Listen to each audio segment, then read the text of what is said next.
Hello, how are you? I'm doing it in English this time, so you're lucky you can hear it now. You ready? Are you? Are you ready? Hey, this is gonna blow your mind. Not gonna blow your mind. You heard it all before. I bet you. Why you doing that? You already heard that. Already heard that. Fuck you too, mate. Get fucked. You don't give me credit. You don't give me shit. You don't do nothing. You go YouTube, YouTube, YouTube, YouTube, YouTube, YouTube, YouTube, YouTube, YouTube, YouTube, YouTube. Okay, we go, mate. Baka.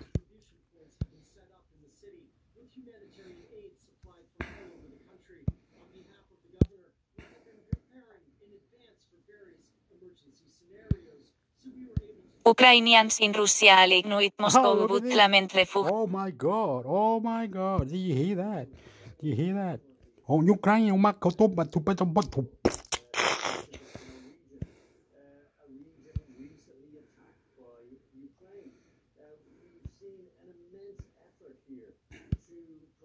Ucraine war news al Jazeera, 17 junio 2022 Moretana million Ukrainians. Oh, stop it. You fucking liar. You're a fucking liar, mate. You're a fucking liar. You fucking idiot.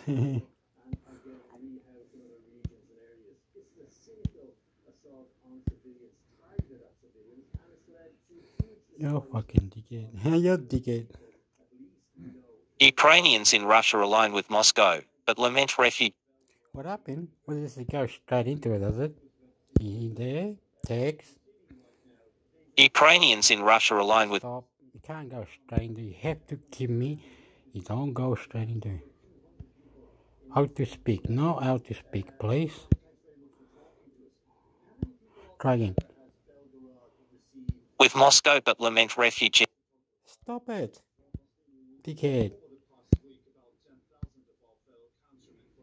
That's better. You're going to let me press the button, mate. Ukrainians in Russia align with Moscow, but lament refugee camps Russia-Ukraine war, News Al Jazeera. 17th June 2022 More than 1 million Ukrainians have fought shelter in Russia since the war began. You will see more... Okay. By the way, everyone, Russia has got a big refugee camp that is humongous. You would not believe it. You would not believe it. At least 11,000. No more than 18,000. Maybe more. Let's go to the highest number. 22,000. Right? There's 22,000 in this one refugee camp very close to Ukraine. It's inside Russia. And the Russians are crying, saying, we need to protect these people.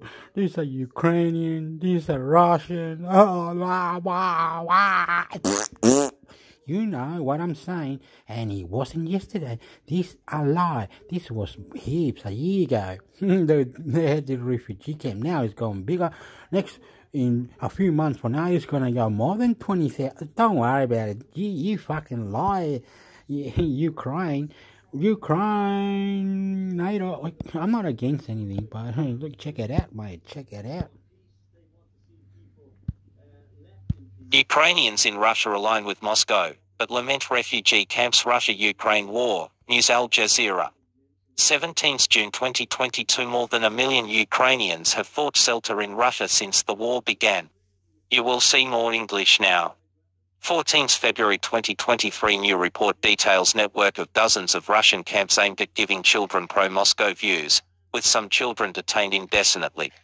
18th July 2022 Ukrainian refugees describe their experience in so-called filtration camps, where they are interrogated and searched by Russian officials. 25th April 2022 After walking from their home to an evacuation point, they were driven to a Russian refugee hub at a former school in the village of 20th July 2022 When Russia is the only way out of a war zone, Ukrainian refugees. Filtering occurs precisely upon arrival. There are no MAF camps. As of 31st December 2021, 331 refugees, 10,581 temporary asylum status holders and 540 asylum seekers from 70 countries were registered by the Russian ministry. Millions of refugees from Ukraine have crossed borders into neighboring countries, and many more have been forced to move inside the country. You will see more English now. 1st April 2022, a Ukrainian refugee has revealed disturbing details after being interned in a Russian filtration camp. 7 September 2022, disturbing reports of Ukrainian civilians subjected to forced displacement, deportation and filtration camps must be independently. Haha. They got the fucking camps there, Kanakuta, Pulatuta, Chakataka, Checopacateno, Mareno. I'm rolling a cigarette, so Sakatego Wamaktuka.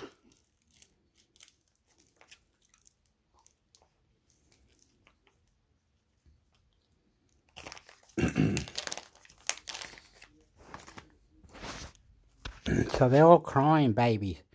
And why doesn't NATO help? Because NATO's busy, man. NATO is busy, motherfucker. You think NATO wants to? No, mate. NATO's busy. Get it right, mate. Get it right.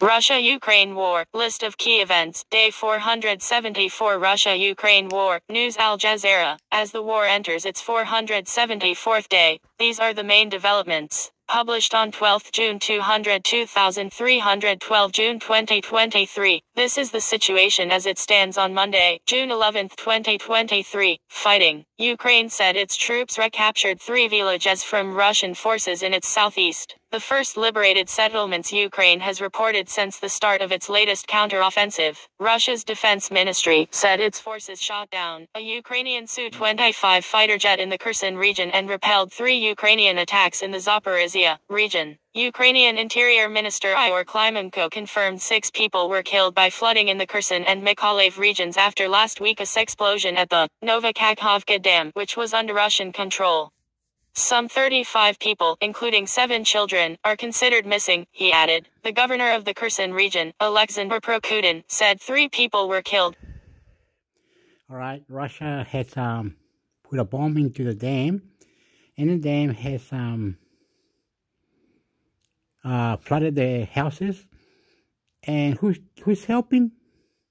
Not Ukrainian. I think the Polish people, I think other countries are helping. Even the Russians are helping. Because they feel sorry, man. They feel sorry. But you don't see that. All you see is Russia bad, Russia bad, Russia bad, Russia bad, Russia bad. My fucking ass, Russia bad. I give you Russia bad. Evacuating people from the floods. Russia's defense ministry said Ukraine tried to attack one of its Navy vessels guarding major gas pipelines in the Black Sea with 6 undersea drones. It said all were destroyed. Russia and Ukraine announced simultaneously the exchange of nearly 100 prisoners of war from each side. Yevgeny Prigozhin, the chief of the mercenary Wagner Group, said his soldiers would not sign any contracts with Russia's defense ministry after it issued orders for all independent forces to do so by the end of June. Diplomacy. Ukraine's President Volodymyr Zelensky said an investigation into the breach of the Novokakhovka Dam was underway with officials from the International Criminal Court visiting the Kherson region in recent days. Zelensky approved a proposal by the country's National Security and Defense Council to sanction 178 Russian citizens, including 81 people who also hold Ukrainian citizenship. Kremlin spokesman Dmitry Peskov said there was currently no foundation for any possible dialogue with Ukraine. Source: Al Jazeera and news agencies. Sign up for Al Jazeera, Week in the Middle East.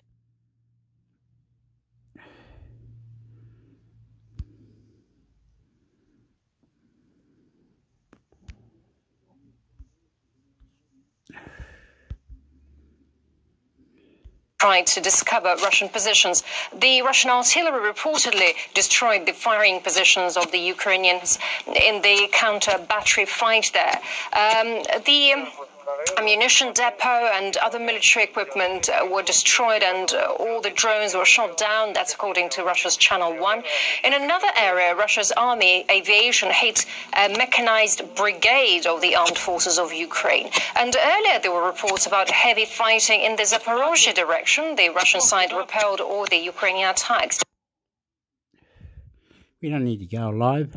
We don't need to go live because if we go live, they might say copyright, this fucking what, poo, whatever. It's not gonna work like that.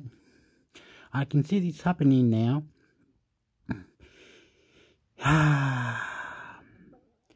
They are planning themselves, okay? They're saying they're coming this way. We're gonna stop them this way.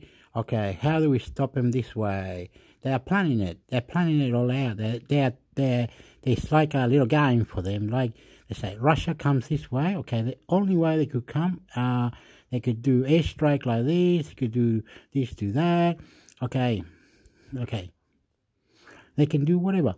But guess what's going on? The Ukrainians are not getting there quick enough to stop him to do that.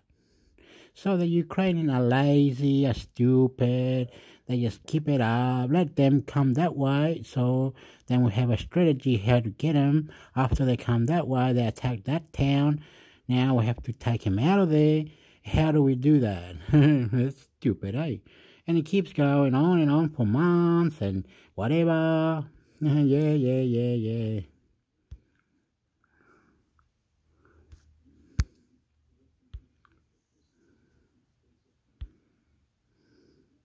Why blowing up Ukraine's Novakakhovka Dam is a war crime. Russia-Ukraine war. Al Jazeera. Alexander Gillespie is a professor of international law at the University of Waikato, New Zealand. Published on 8 June 2238 June 2023, the blame game is on. Ukraine has insisted that Russia exploded the Novakakhovka Dam earlier this week in a part of southern Ukraine currently occupied by the Kremlin's forces. Russia claims the dam was a victim of sabotage by Ukraine. Yet whatever the truth, one thing should be abundantly clear: in times of war, humanity has an atrocious history in the way that it inflicts pain upon its opposition. And destroying structures like dams, which can cause excessive damage to both people and their surrounding environments, has been a sadly common practice for centuries. The flooding that is now devastating the regions around Novakakhovka, forcing the evacuation of thousands of civilians, is only the latest example of this cynical practice. The intentional destruction of dams or dikes as a method of warfare goes back to at least the 16th century and the 80 Years' War between the Spanish army and Dutch rebels over territory that is today part of the Netherlands and Belgium. These belligerents discovered that flooding areas made it very difficult for enemies to advance, greatly reducing the mobility and speed of opposing armies. Such practices of either destroying dams or scorching the earth to impede the progress of the opposition continued unabated into the 20th century during times of warfare. In the Second World War, the destruction of dams gained global notoriety with the so-called Dambusters Raid, during which British forces attacked 3 German dams in May 1943. During the Korean War, the United States military, working under a United Nations banner, led a bombing campaign against North Korean hydroelectric facilities, while the ostensible aim of such attacks was always to gain a battlefield advantage and hurt the enemy's industrial capabilities. They invariably also caused extensive damage to civilian populations. By the time of the Vietnam War, such blunt warfare was frowned upon, and by 1977, the majority of the international community was ready for what is known as Additional Protocol I to the Geneva Conventions.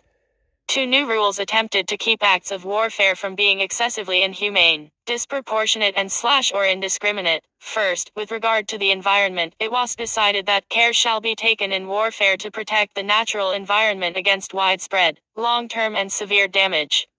This protection includes a prohibition of the use of methods or means of warfare which are intended or may be expected to cause such damage to the natural environment and thereby to prejudice the health or survival of the population. Second, in terms of works or installations containing dangerous forces, namely dams, dikes and nuclear electrical generating stations, these areas shall not be made the object of attack, even where these objects are military objectives, if such attack may cause the release of dangerous forces and consequent severe losses among the civilian population. The only time that this special protection against attacks on dams and dikes does not apply is if the installation is effectively being used to support military operations and if attacking it is the only way to terminate that support. There is no evidence that the Novakakhovka Dam was being used to support military actions. Sign up for Al Jazeera, Week in the Middle East. Despite the clear humanitarian value of these rules, the U.S. never ratified Additional Protocol I, and although Russia originally ratified it, President Vladimir Putin removed Moscow's signature from these obligations in 2019. Ukraine remains a signatory. As Russia is no longer a signatory, it could be argued that these rules do not apply to them. The counter-argument is that whether countries sign up or not, these obligations are so common now that they are considered customary and binding on all countries at all times. The problem with this assertion is that no one has ever been brought to justice for attacking dams, and some countries have continued to target such structures. This occurred when the U.S. in its war against ISIS reportedly bombed Syria's Tabqa Dam in 2017, despite warnings that the strike could lead to tens of thousands of deaths. Where there might be greater clarity is with the International Criminal Court (ICC). This body, set up at the end of the 20th century, is clear that war crimes include intentionally launching an attack in the knowledge that such attack will cause incidental loss of life or injury to civilians or damage to civilian objects or widespread, long-term and severe damage to the natural environment, which would be clearly excessive in relation to the concrete and direct overall military advantage anticipated. Although the US, Russia and Ukraine are not parties to the statute that undergirds the ICC, Kyiv has twice exercised its prerogatives to accept the court's jurisdiction over alleged crimes occurring on its territory. The ICC has accepted this jurisdiction, and has already issued its first arrest warrants, including for Putin, for the alleged war crime of unlawful deportation of children and the unlawful transfer of children from occupied areas of Ukraine to Russia. It would be a very small step for the ICC to now start investigating the destruction of the dam as another potential war crime. While there are strong arguments for setting a new precedent to punish these brutal practices of attacking dams, the greater challenge is whether accountability will ever be achieved for such crimes and whether restitution for damage caused will ever be delivered. When eventually this war stops, these questions of accountability and restitution for crimes committed will go to the heart of any eventual peace deal that is concluded. Until that is decided, what we are watching is the continual erosion of norms that are meant to keep restraints on warfare. The implications of this are much larger than just the loss of the dam or even debates about war crimes. Whoever is responsible for the destruction of the dam is trying to force the principles of humanity backwards to a point where acts against civilians causing indiscriminate and disproportionate damage become acceptable. And where one such crime occurs, others may easily follow as the wider world becomes desensitized to such barbarity. The views expressed in this article are the author's own, and do not necessarily reflect Al Jazeera's editorial stance.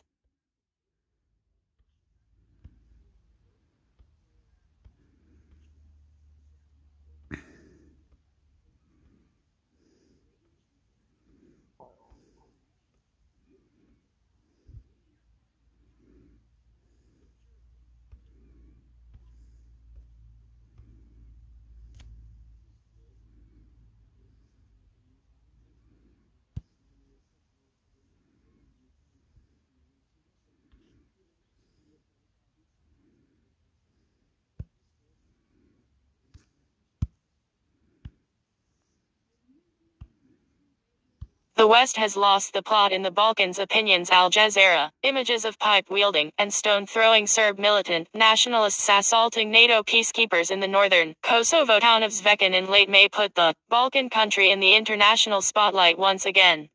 The violence erupted in the Serb majority north of the country after Kosovo police escorted to work mayors who had been recently elected in local polls which ethnic Serb residents had boycotted. The news that Serbia had concurrently placed its military on hold had many unfamiliar with Balkan affairs asking if another armed conflict was about to break out in Europe. The answer is no. We are not on the verge of another Balkan war.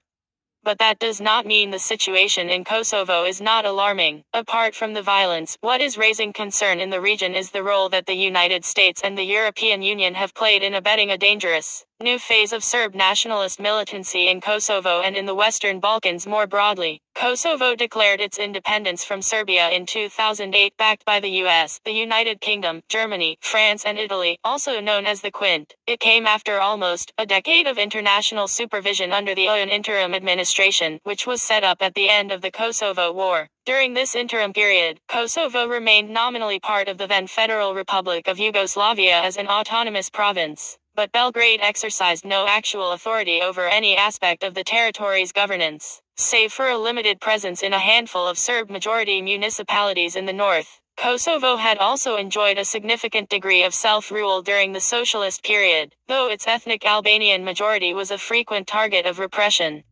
In 1989, as Slobodan Milosevic seized power in Belgrade, he imposed a new constitutional regime on Kosovo and turned the region into a veritable police state with ethnic Albanians stripped of virtually all civil liberties.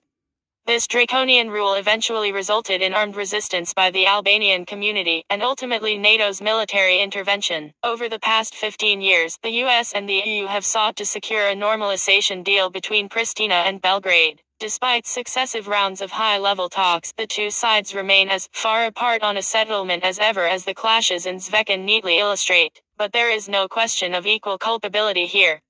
The problem remains almost entirely on the Serbian side. The increasingly autocratic regime of Serbian President Aleksandar Vučić is categorical in its refusal to accept the sovereignty of Kosovo. At the last round of talks held in Ohrid, North Macedonia in March, Vučić refused to even sign the purported deal he had agreed to, telling Serbian citizens in a subsequent address that he did not want to make an international legal agreement with the Republic of Kosovo. Sign up for Al Jazeera, week in the Middle East. In Serbia's regime-aligned media, the ethnic Albanian community, which comprises 92% of Kosovo's population, are routinely referred to by ethnic slurs, while the government in Pristina is branded as the temporary local authorities.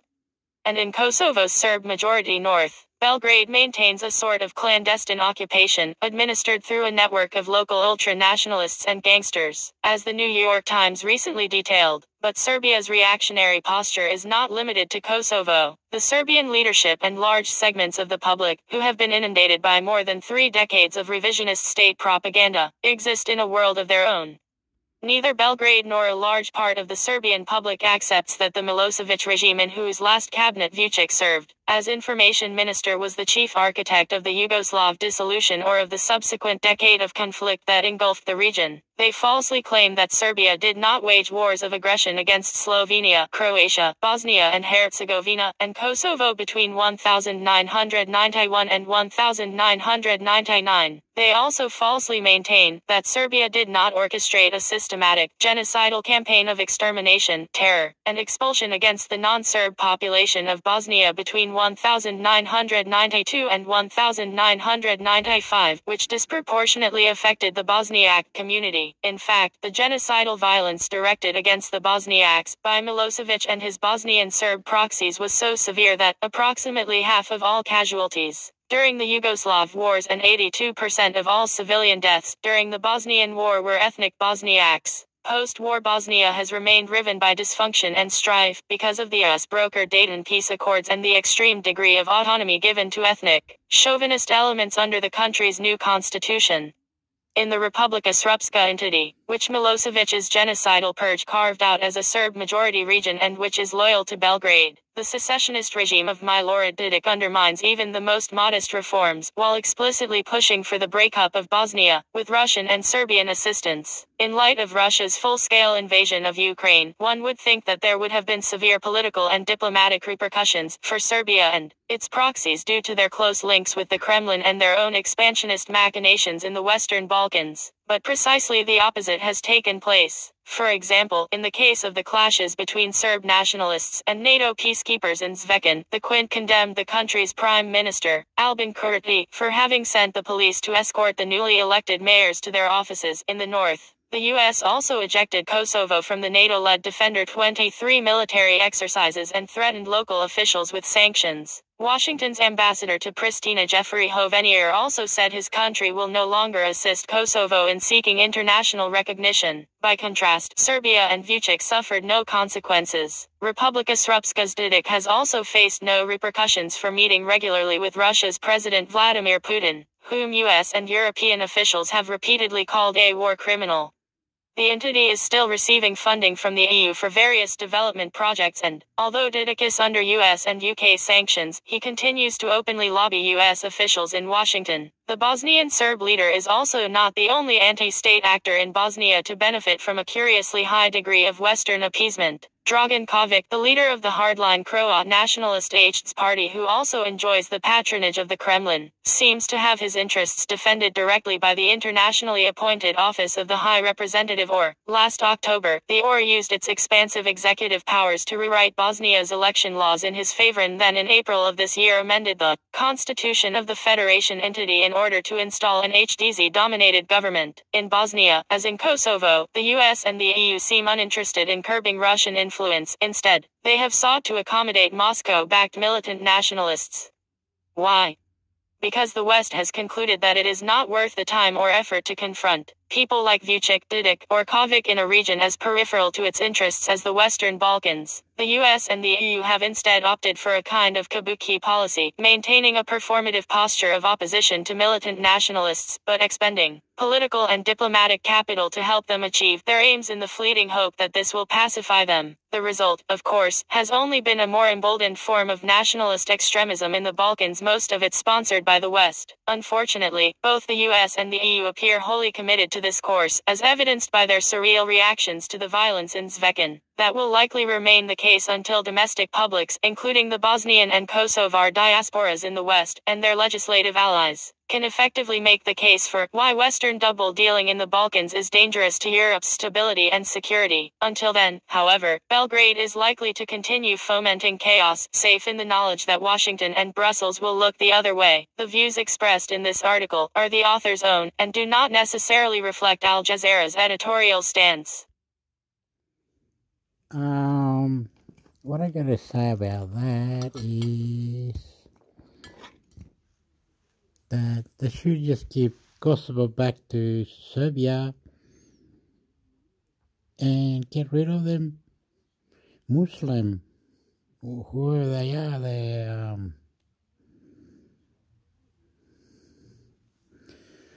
Albanian. Is it Albanian? Whoever they are, Albanian. Now I say Albanian, but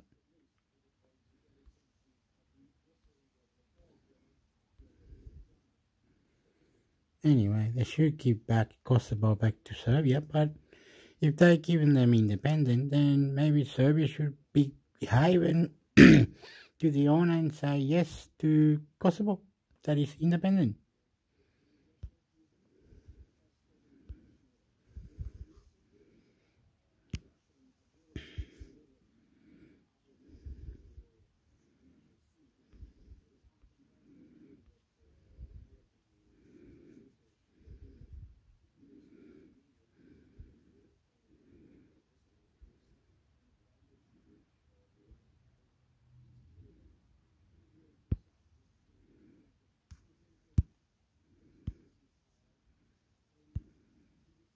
Why are thousands of Reddit pages going dark for 48 hours?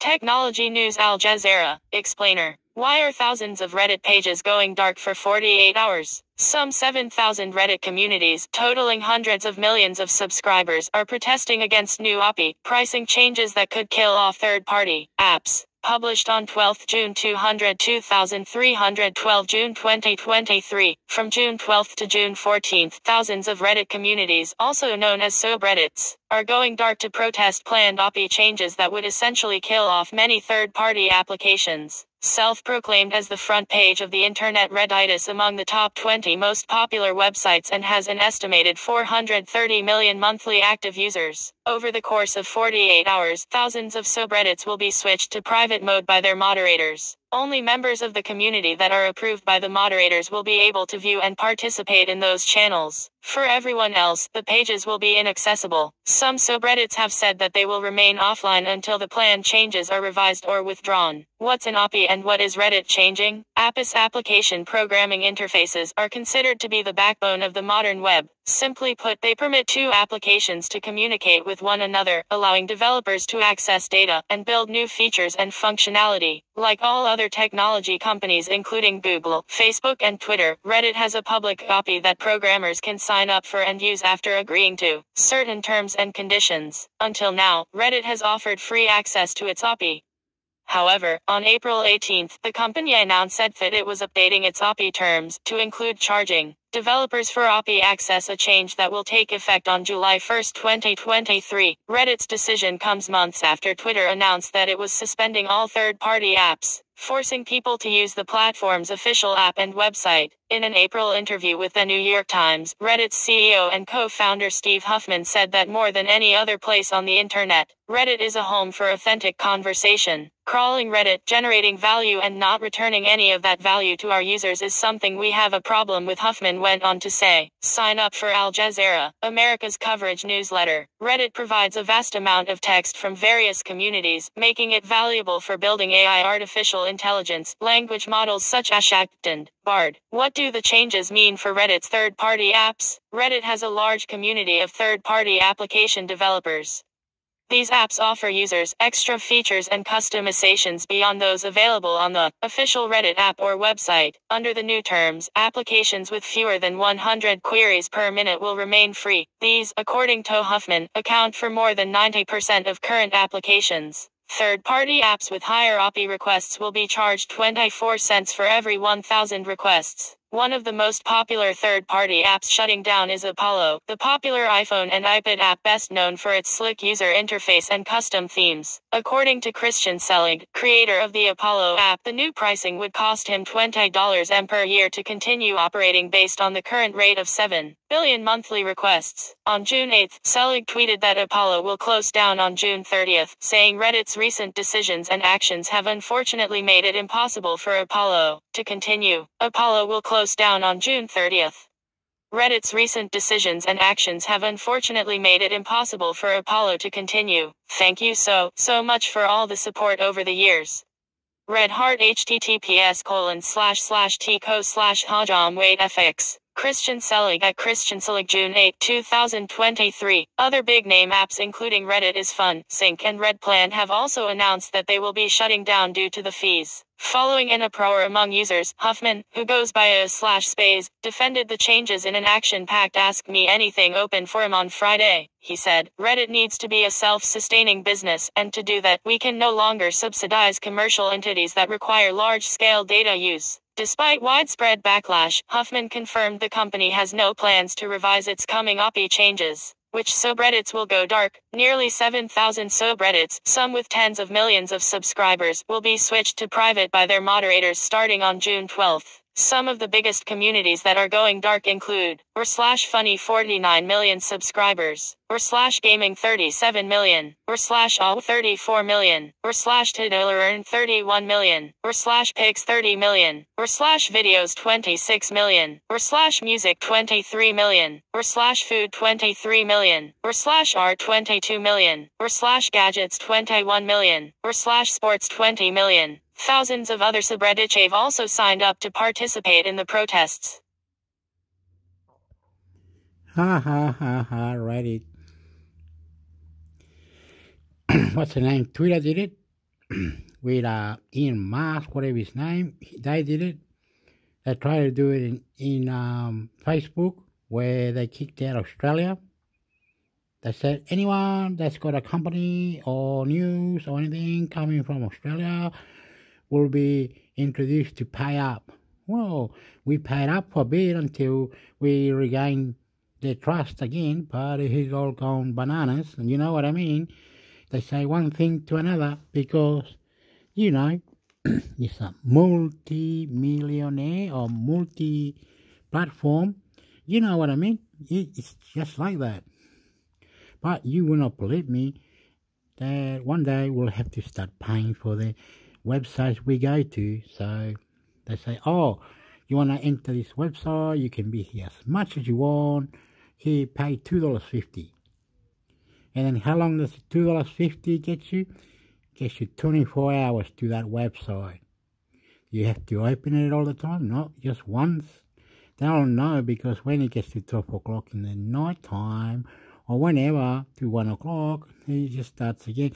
Pay up again, and it's got like an alarm thing. It's crazy. You people that want to charge us never have freedom of speech, never have freedom of anything, but it's all right sometimes. I don't know, maybe good, maybe bad, who knows?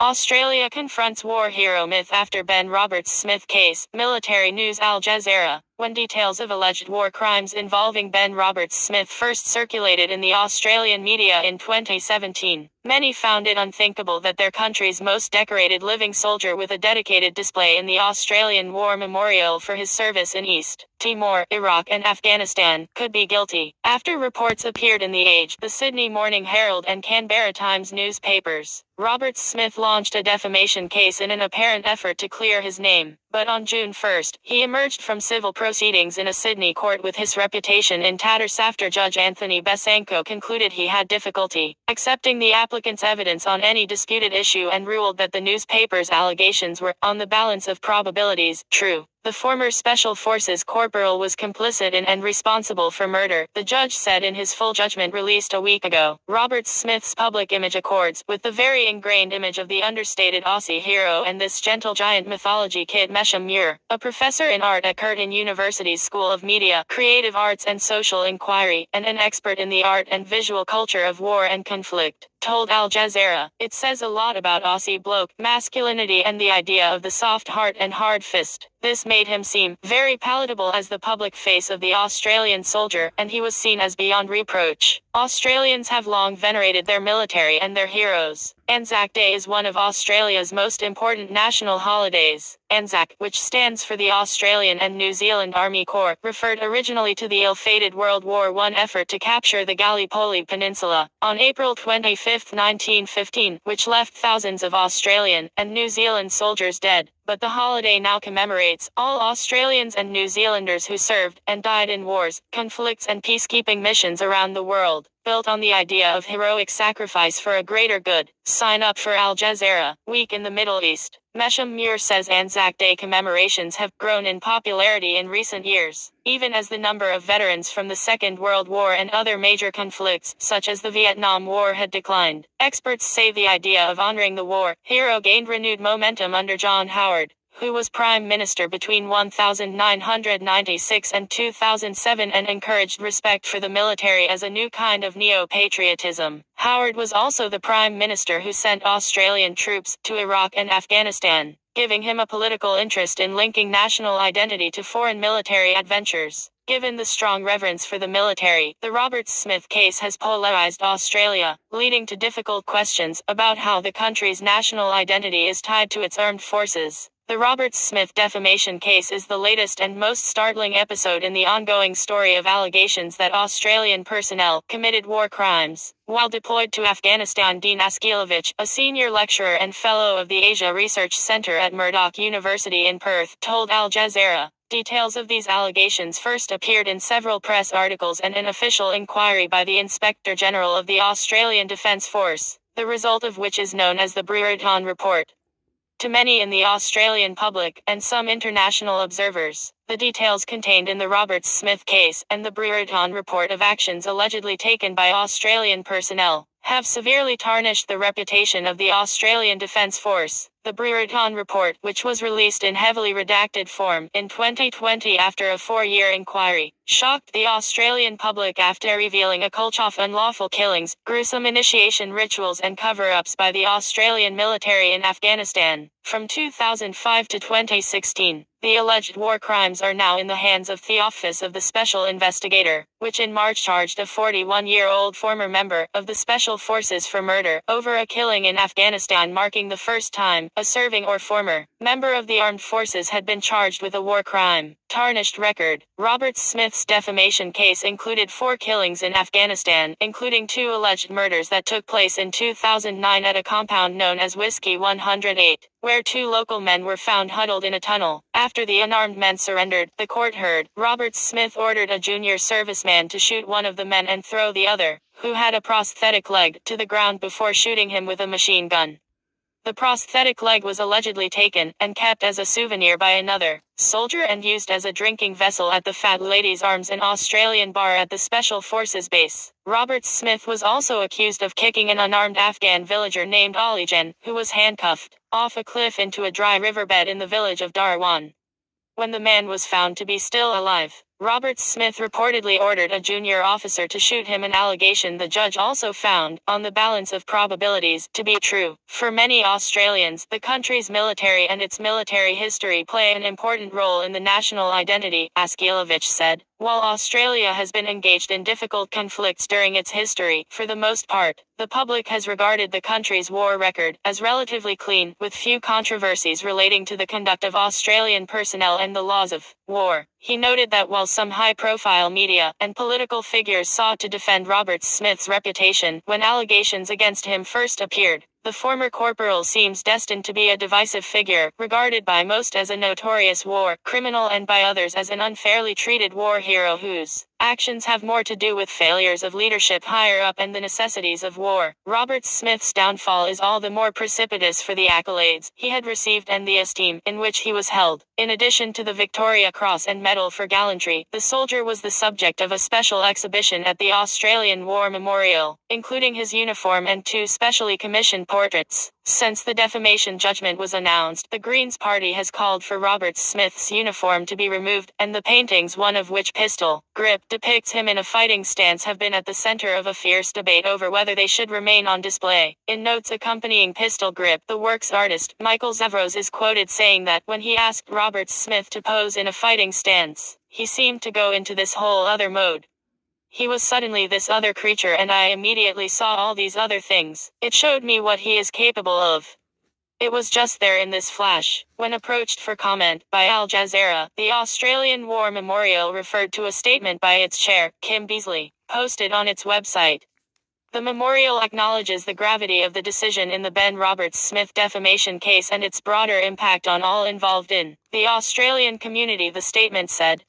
It added that the memorial is considering carefully the additional content and context to be included in displays of items relating to Robert Smith, including his uniform, equipment, medals and associated artworks. The memorial acknowledges Afghanistan veterans and their families who may be affected at this time, it concluded. Mesham Muir argues that even if the portraits are removed temporarily, it is important they remain on display over the longer term. The portraits form the foundation of a conversation about the representations of our military in contemporary art and how our overseas institutions deliver back to us, he said. They tell a really interesting story about how we create heroes and what we do through our own retelling of these stories. Okay, that sounds very dodgy, very odd. I'm blowing a smoke, so you have to wait till I tell you the answer, what I think.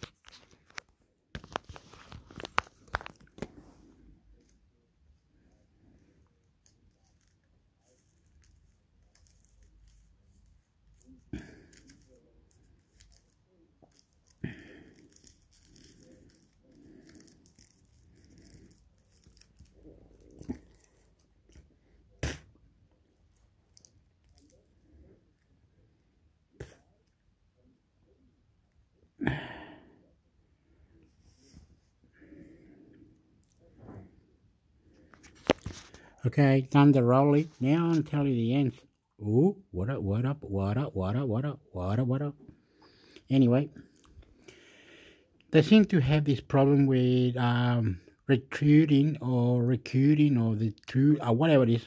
Don't worry, we'll get the word out that in Australia, we seem to help America. They want us, Australian Army, to help in Afghanistan, one Australian Army to help in Iraq, one Australian Army to help in a special force in Ukraine, right?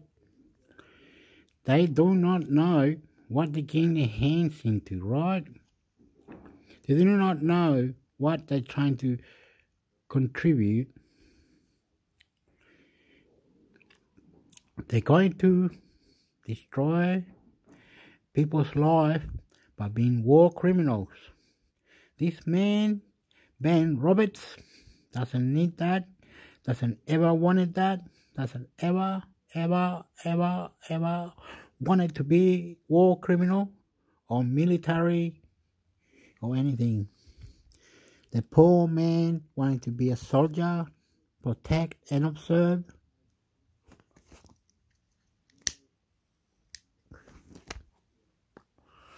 Nothing more, nothing less. You made him a martyr. You made him the bad guy. He already had won award in the War Memorial of Canberra, which is the capital city of Australia. He already met the Queen. He already did things beforehand.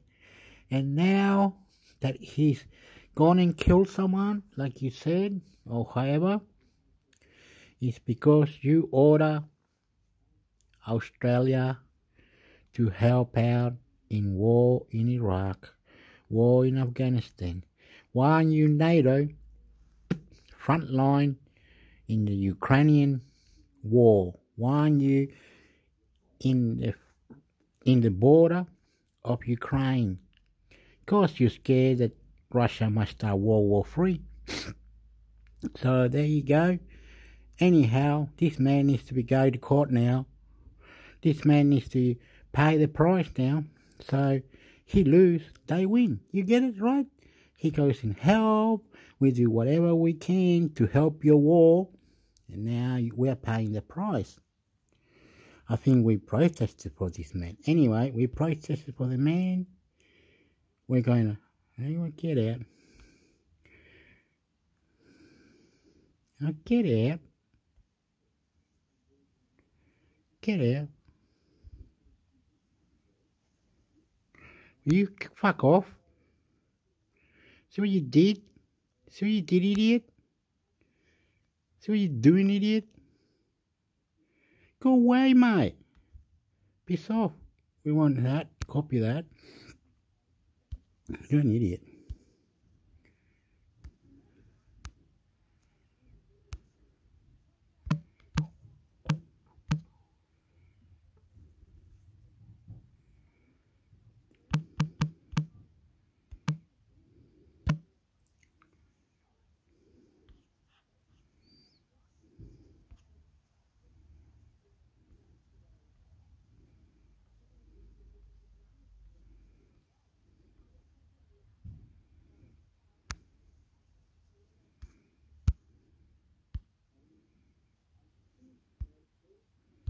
Ben Roberts-Smith, top Australian soldier loses war crimes defamation case, The Frontier Post.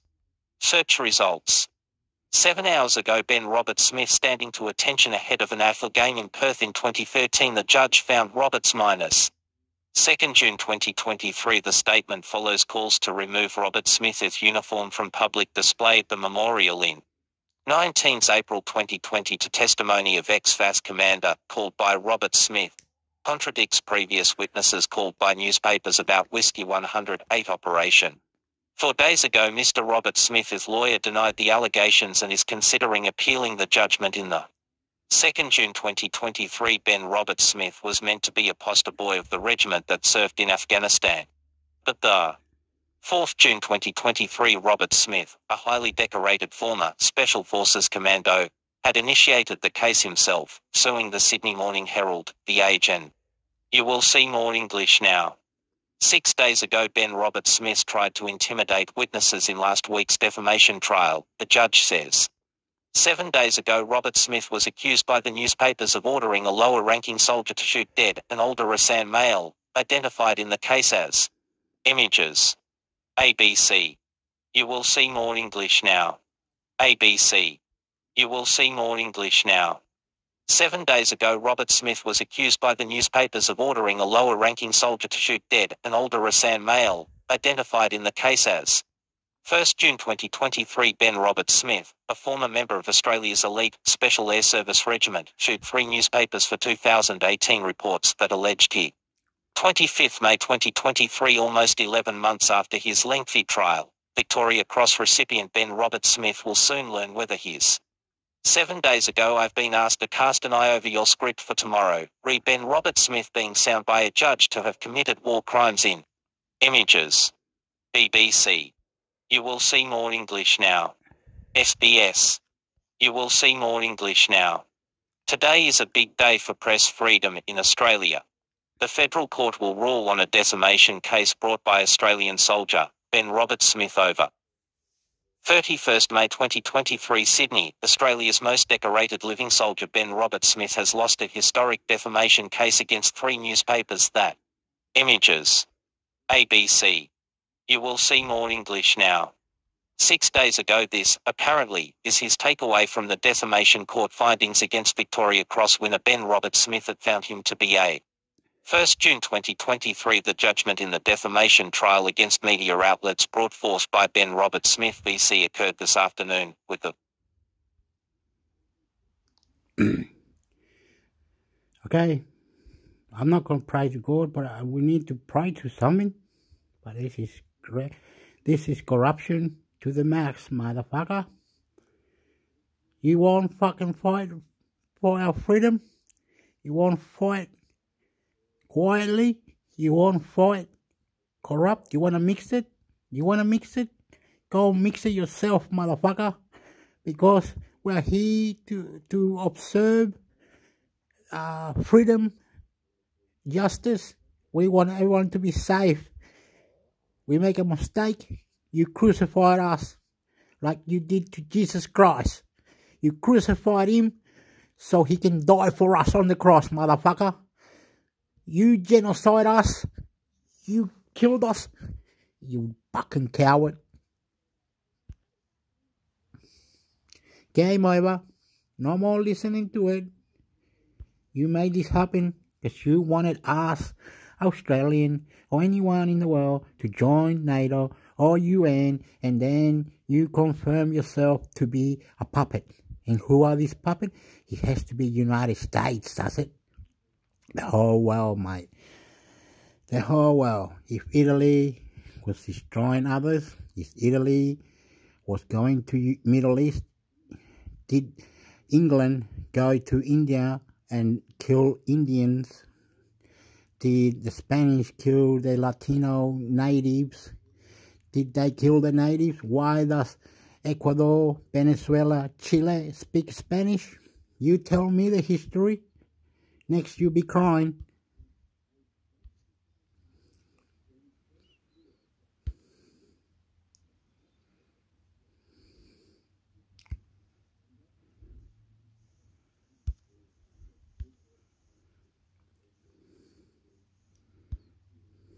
Venezuela, the rise and fall of a petrostate. Council on Foreign Relations. Introduction. Venezuela, home to the world's largest oil reserves, is a case study in the perils of becoming a petrostate. Since it was discovered in the country in the 1920s, oil has taken Venezuela on an exhilarating, but dangerous boom and bust ride that offers lessons for other, resource-rich states. Decades of poor governance have driven what was once one of Latin America's most prosperous countries to economic and political ruin. More from our experts. Venezuela has suffered economic collapse in recent years, with output shrinking by 3/4 and rampant hyperinflation contributing to a scarcity of basic goods. Meanwhile, government mismanagement and U.S. sanctions have led to a drastic decline in oil production and severe underinvestment in the sector. But Caracas hopes that Washington's 2022 decision to allow U.S. oil giant Chevron to resume operations in the country could signal... Okay. Where is the USA oil? Where is the reserve? Where are these gold that is supposed to be given back to Venezuela? Where are these allegations for corrupt to put on Venezuela? Why ain't Venezuela fixed? Haven't you fixed Venezuela yet? Earth, what are you doing? You want to kill coronavirus, do you? You want to kill Ukraine, do you? You want to kill Russia? You want to kill what that guy did for Australia? He's in war crime now. You wanna Iraq? You want this? Blech. Fuck you, motherfucker. Payback's a bitch. Détente. What is a petrostate? More on Venezuela, Latin America, geopolitics of energy. You could have fixed all this up. You could fix everything up. You could have a war in Venezuela if you want to. You could do anything. You can try, do whatever.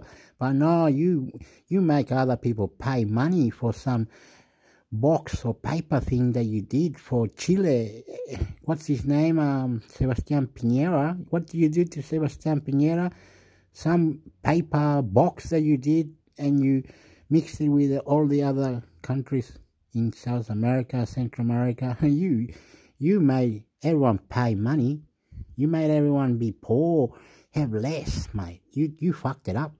Oil and petroleum products. OPEC, Organization of the Petroleum Exporting Countries. Petrostate is an informal term used to describe a country with several interrelated attributes. Daily News Brief. A summary of global news developments with CFR analysis delivered to your inbox each morning. Most weekdays. A weekly digest of the latest from CFR on the biggest foreign policy stories of the week, featuring briefs, opinions, and explainers. Every Friday. A curation of original analyses, data visualizations, and commentaries, examining the debates and efforts to improve health worldwide. Weekly. By entering your email and clicking subscribe, you're agreeing to receive announcements from CFR about our products and services, as well as invitations to CFR events.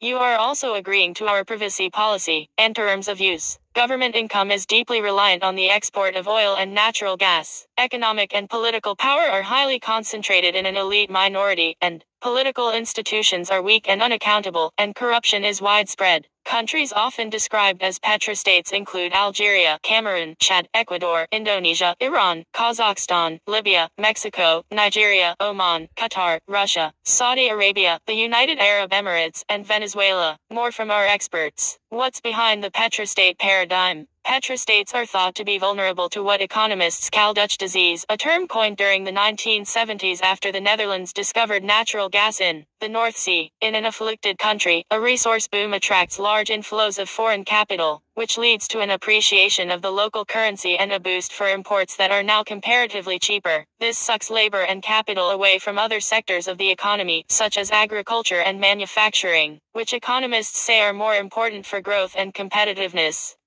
As these labor-intensive export industries lagged, unemployment could rise, and the country could develop an unhealthy dependence on the export of natural resources. In extreme cases, a petrostate forgoes local oil production and instead derives most of its oil wealth through high taxes on foreign drillers. Petrostate economies are then left highly vulnerable to unpredictable swings in global energy prices and capital flight. More on Venezuela, Latin America, geopolitics of energy, oil and petroleum products. OPEC, Organization of the Petroleum Exporting Countries. The so-called resource curse also takes a toll on governance, since petrostates depend more on export income. Okay, just gonna stop it there. Okay, let's say any country in South America or Central America has got a lot of whatever. A lot of oil, a lot of food, a lot of animal, a lot of guns, a lot of this, a lot of that. Then you send the whole world to come and buy some, right? So we're doing negotiation now. We're doing negotiation with other countries. Okay, so say Argentina, Chile, Peru, Mexico, Panama, Nicaragua, Cuba, Dominican Republic. We are all doing deals with other countries, right? But when you understand that we do deals, right? But then we collapse and we don't have anything, what do? You convert us to be the bad guys. You convert us to do nothing. You convert us to die. You convert us to kill each other. You convert us to fuck up. You convert us to garbage. So get it right. So when we got nothing, you don't come inside and say, okay, this is how we should do it. We'll lend you all this, but you got to do it this way. We'll do this, but you got to do it this way. We'll do that, this, that, and the other, and you must promise us that this is given enough money for you to go up, not to go down. Forget the past, go to the future. But why don't you do that? Because you won't come in and fix the economic problems of that country. You won't go and fix how the president is corrupt. You won't fix anything. You keep political issues and all these problems aside, and you want to create some madness about that country is bad. Okay, that country is bad. Why don't you say, okay, Russia, all these countries want to join you, Russia. Here they are. Why don't they do that? And they go over the water.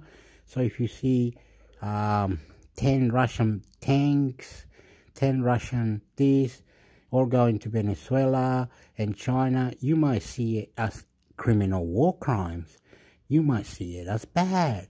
So what's don't worry about it, it's no good, eh?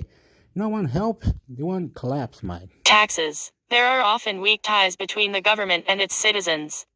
Timing of the resource boom can exacerbate the problem. Most petrostates became dependent on petroleum while, or immediately after, they were establishing a democracy, state institutions, an independent civil service and private sector, and rule of law, says Terry Lynn Carl, a professor of political science at Stanford University, and author of Paradox of Plenty, a seminal book on the dynamics of petrostates. Leaders can use the country's resource wealth to repress or co-opt political opposition. How does Venezuela fit the category? Venezuela is the archetype of a failed petrostate, experts say.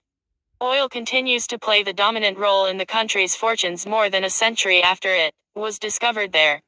The oil price plunged from more than $100 per barrel in 2014 to under $30 per barrel in early 2016, sent Venezuela into an economic and political spiral, and despite rising prices in recent years, conditions remain bleak. A number of grim indicators tell the story. Oil dependence. Oil exports are expected to finance almost 2/3 of the government's budget in 2023, a slightly higher proportion compared to the previous year. Falling production. Starved of adequate investment and maintenance, oil output has continued to generally decline, dropping by 2.5% in 2022 after increasing slightly the previous year. In 2020, it had reached its lowest level in decades. Spiraling economy. Venezuela's gross domestic product (GDP) shrank by roughly 3/4 PDF between 2014 and 2021. However, the economy grew by an estimated 6% in 2022, and experts forecast additional growth of 6.5% in 2023. Soaring debt. Venezuela has an estimated debt burden of $150 billion or higher. Hyperinflation. Annual inflation skyrocketed to just over 130,000% in 2018, and though it has slowed in recent years, it remained at 234% in 2022. Growing autocracy. Over the last decade, President Nicolas Maduro and his allies have violated basic tenets of democracy to maintain power. This includes restricting internet access and arbitrarily prosecuting and detaining political opponents and critics. These issues, coupled with international sanctions and the COVID-19 pandemic, have fueled a devastating humanitarian crisis, with severe shortages of basic goods, such as food, drinking water, gasoline, and medical supplies. According to a November 2022 survey, 50% of Venezuela's 28 million residents live in poverty, though that is down from 65% the year before. Since 2014, more than 7 million Venezuelan refugees have fled to neighboring countries and beyond, where some governments have granted them temporary residency.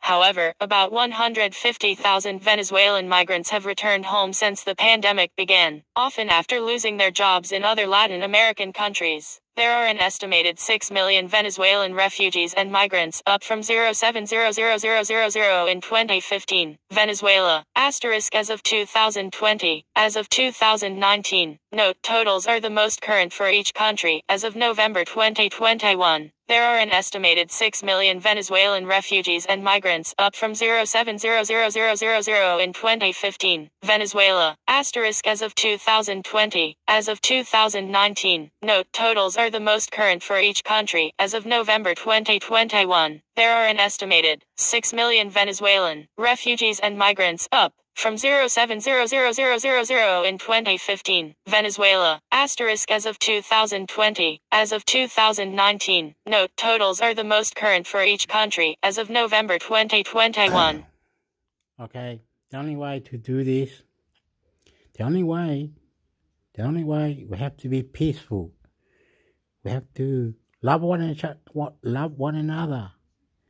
We have to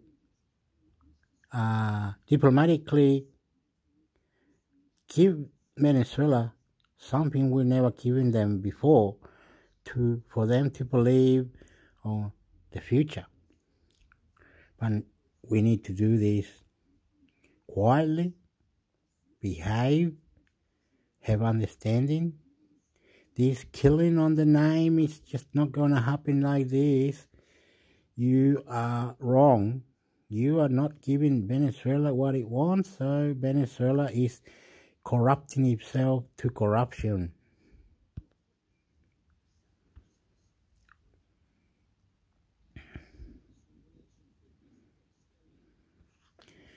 So, well, what do we have to do? What do we have to do? Go back. Play small. Play small. Okay, let's go. Let's go. Let's go, man.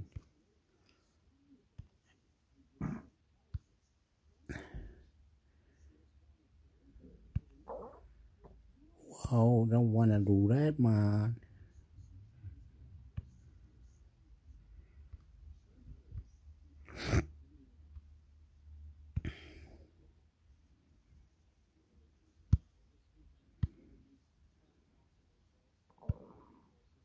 Timeline of U.S. sanctions. The Iran primer. Since 2005, the United States has designated Iranian individuals, companies, and organizations for involvement in nuclear proliferation, ballistic missile development, support for terrorist groups, and human rights abuses. These designations have been made under the following presidential executive orders and pieces of legislation. Executive Order 13224 was issued on September 23, 2001.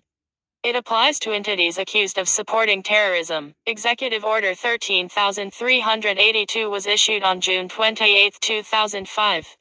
It applies to entities accused of supporting Iran's nuclear proliferation and missile-related activities. Comprehensive Iran Sanctions, Accountability, and Divestment Act was issued on July 1, 2010. It amends the Iran Sanctions Act of 1996. Executive Order 13553 was issued on September 29, 2010. It applies to Iranian officials responsible for serious human rights abuses. Executive Order 13570. Okay. We have believed that Iran is making nuclear bombs. We have believed that Iran's got nothing to do with the Bible. We have believed that Iran needs to be in good manners. We have to believe that Iran is not doing the right thing. We have to believe in all these things because we never believed that. We did that with the help of United States, NATO, and other international court. The international court that NATO and America took to Iran. That's why we believe. We don't believe any other. Was issued on May 23, 2011. It applies further sanctions to entities under the Iran Sanctions Act of 1996. Executive Order 13590 was issued on November 21, 2011.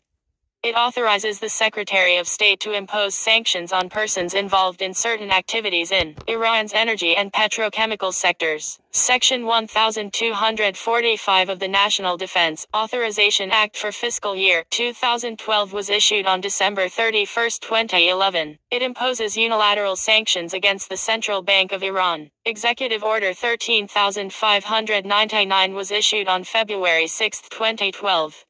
It blocks the property of the government of Iran and all Iranian financial institutions. Executive Order 13606 was issued on April 23, 2012. It blocks the property and suspends the entry into the United States of certain persons involved in grave human rights abuses via information technology. Executive Order 13608 was issued on May 1, 2012.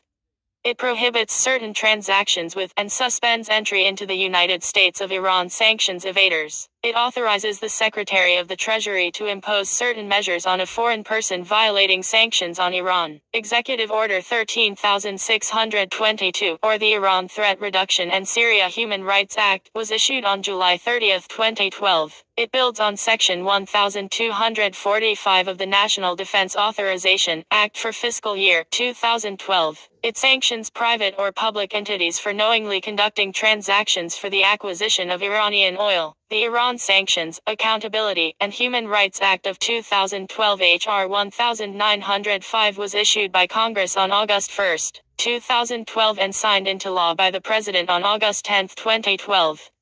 It targets companies conducting business with Iran's national oil company and tanker fleet, such as insurers and shippers. Executive Order 13628 was issued on October 9, 2012.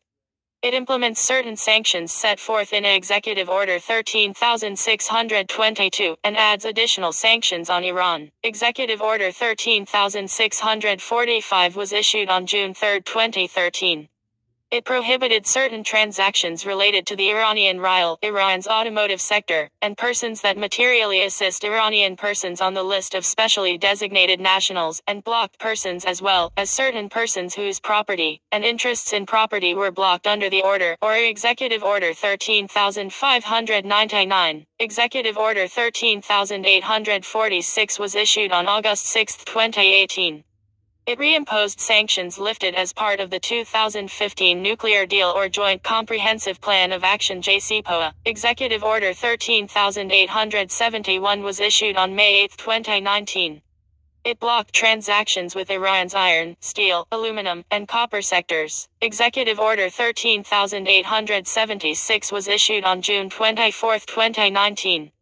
It imposed sanctions on Supreme Leader Ayatollah Ali Khamenei and his office. It also allowed the Treasury Department to sanction officials appointed by Khamenei and those providing material support to his office. Executive Order 13,902 was issued on January 10, 2020.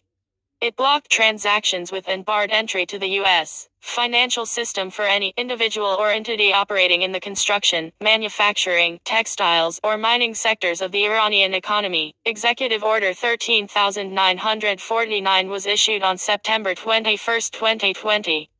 It authorized secondary sanctions on individuals supporting Iran's nuclear, missile and conventional arms-related activities. The following is a full list of sanctions on Iran. June 28, 2005 Executive Order 13,382. Military for involvement in Iran's ballistic missile development. Aerospace Industries Organization AIO. Shahid Hamad Industrial Group. Shahid Bakery Industrial Group. Nuclear for operating Iran's nuclear facilities. Atomic Energy Organization of Iran AOI. January 4, 2006 Executive Order 13,382. Nuclear. Novin Energy Company transferred millions of dollars on behalf of the Atomic Energy Organization of Iran AOI to entities associated with Iran's nuclear program. Mesbah Energy Company AOI subordinate and procurer for Iran's heavy water project. July 18, 2006 Executive Order 13,382. Construction, Engineering, and Technology. Sanam Industrial Group subordinate of Aerospace Industries Organization AIO.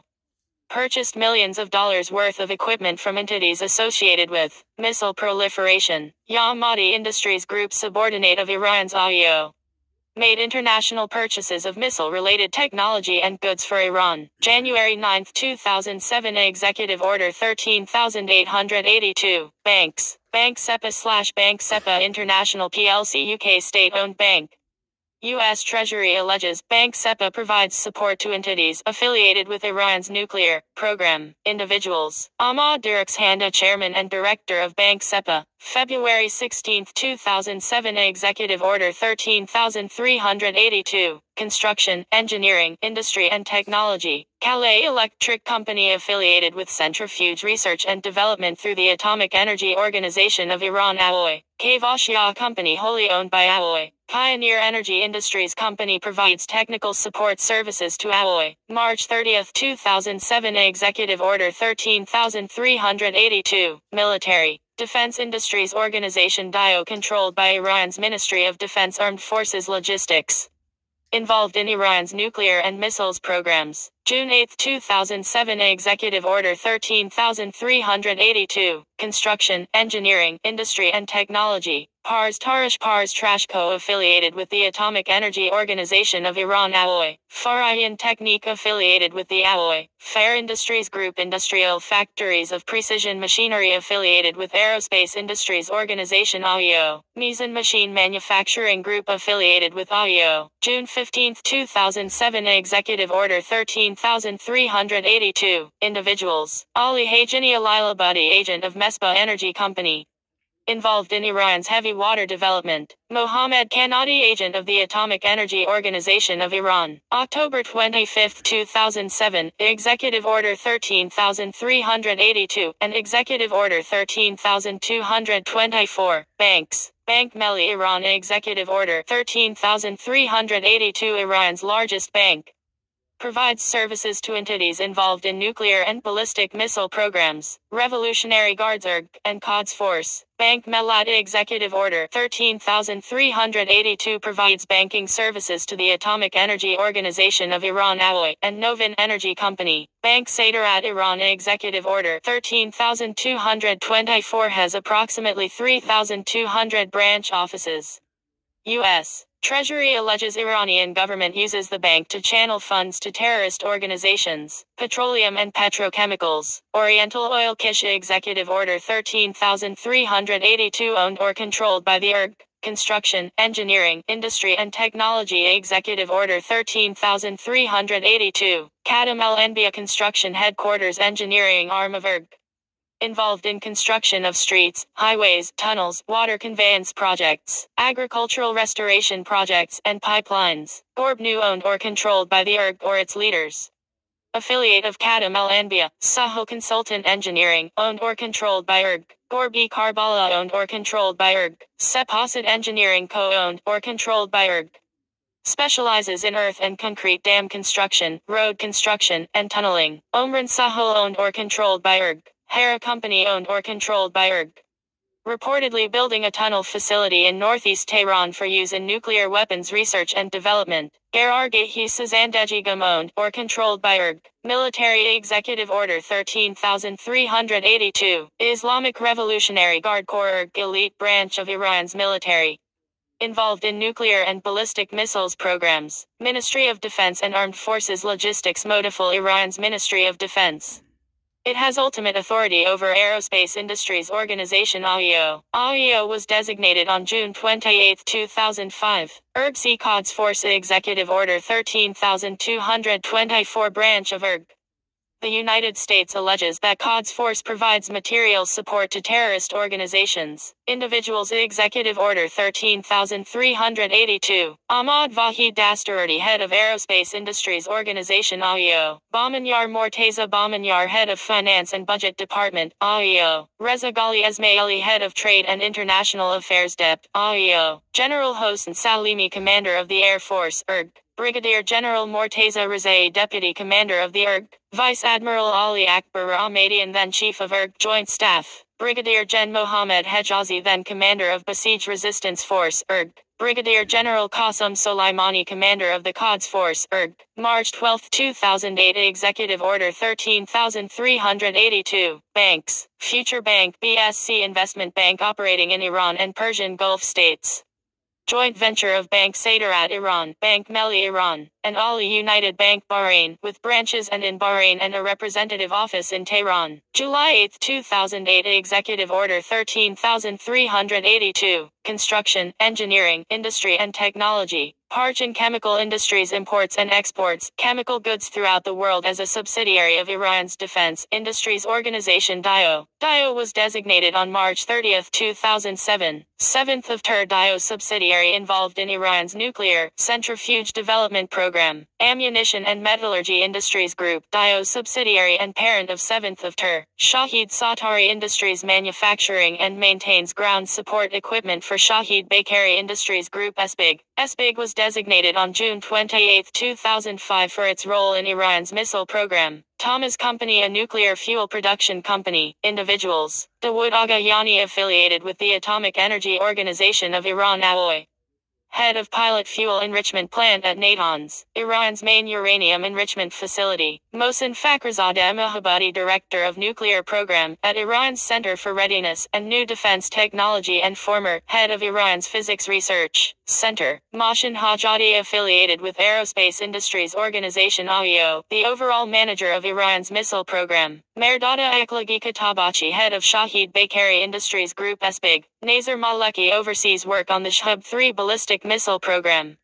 Head of Shahid Hamad Industrial Group SHIG. SHIG was designated on June 28, 2005 for its role in Iran's ballistic missile program. General Yahya Rahim Safavi, Armed Forces Advisor to Ayatollah Khomeini and former ERG Commander. August 12, 2008 Executive Order 13382. Nuclear. Esfahan Nuclear Fuel Research and Production Center, Uranium Fuel Conversion Facility for the Atomic Energy Organization of Iran (AOI). Jabir Ibn Hayyan performs nuclear research, development, and laboratory services on the nuclear fuel cycle for the Aoy Nuclear Research Center for Agriculture and Medicine Research component of Aoy Yoza Industrial Company Procurement Front Company for Shahid Hamad Industrial Group SHIG. SHIG was designated on June 28, 2005. Safety Equipment Procurement Company SEPCO Procurement Front Company for Aerospace Industries Organization of Iran AIO. September 10, 2008 Executive Order 13382. Shipping. Islamic Republic of Iran Shipping Lines Aerosol State-owned shipping company. Transports sanctioned missile-related and proliferation-related military cargo for Iran's government. Asia Marine Network Aerosol Asia Ltd/Cisco Shipping Co. Ltd. Aerosol Korea Co. Ltd. Iran Ohin Shipping Company Iran O Misor Shipping Company Iran Ivest Ship Ltd Aerosol Benelux NV Aerosol China Shipping Co. Ltd Aerosol Europe GM Aerosol Malta Limited Aerosol Marine Services and Engineering Company Aerosol Multimodal Transport Co. Aerosol UK Ltd Irital Shipping SRL Company Khazar Sea Shipping Lines South Shipping Line Iran Shipping Computer Services Company Valfi Freight TH Shipping Line Co. ESC foreign and domestic subsidiaries of Aerosol. Oasis Freight Agencies joint venture between Aerosol and Shahif Shipping Company UA. September 17, 2008 Executive Order 13382. Construction, Engineering, Industry and Technology. Armament Industries Group manufactures weapons and weapons systems. Subsidiary of Iran's Defense Industries Organization DIO, Iran Aircraft Manufacturing Industrial Company, HISA Aircraft Manufacturing and Assembly Company. Provides support to ERG, owned or controlled by Iran's Ministry of Defense and Armed Forces Logistics Modaful. Modaful was designated on October 25, 2007. Faras Act Industries HISA subsidiary. Manufactures aerospace tools and designed aeronautical equipment. Iran Electronics Industries EEI wholly owned subsidiary of Modaful.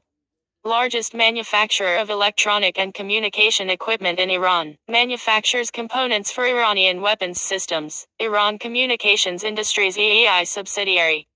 Procurement company owned or controlled by Modaful. Shiraz Electronics Industries EEI subsidiary.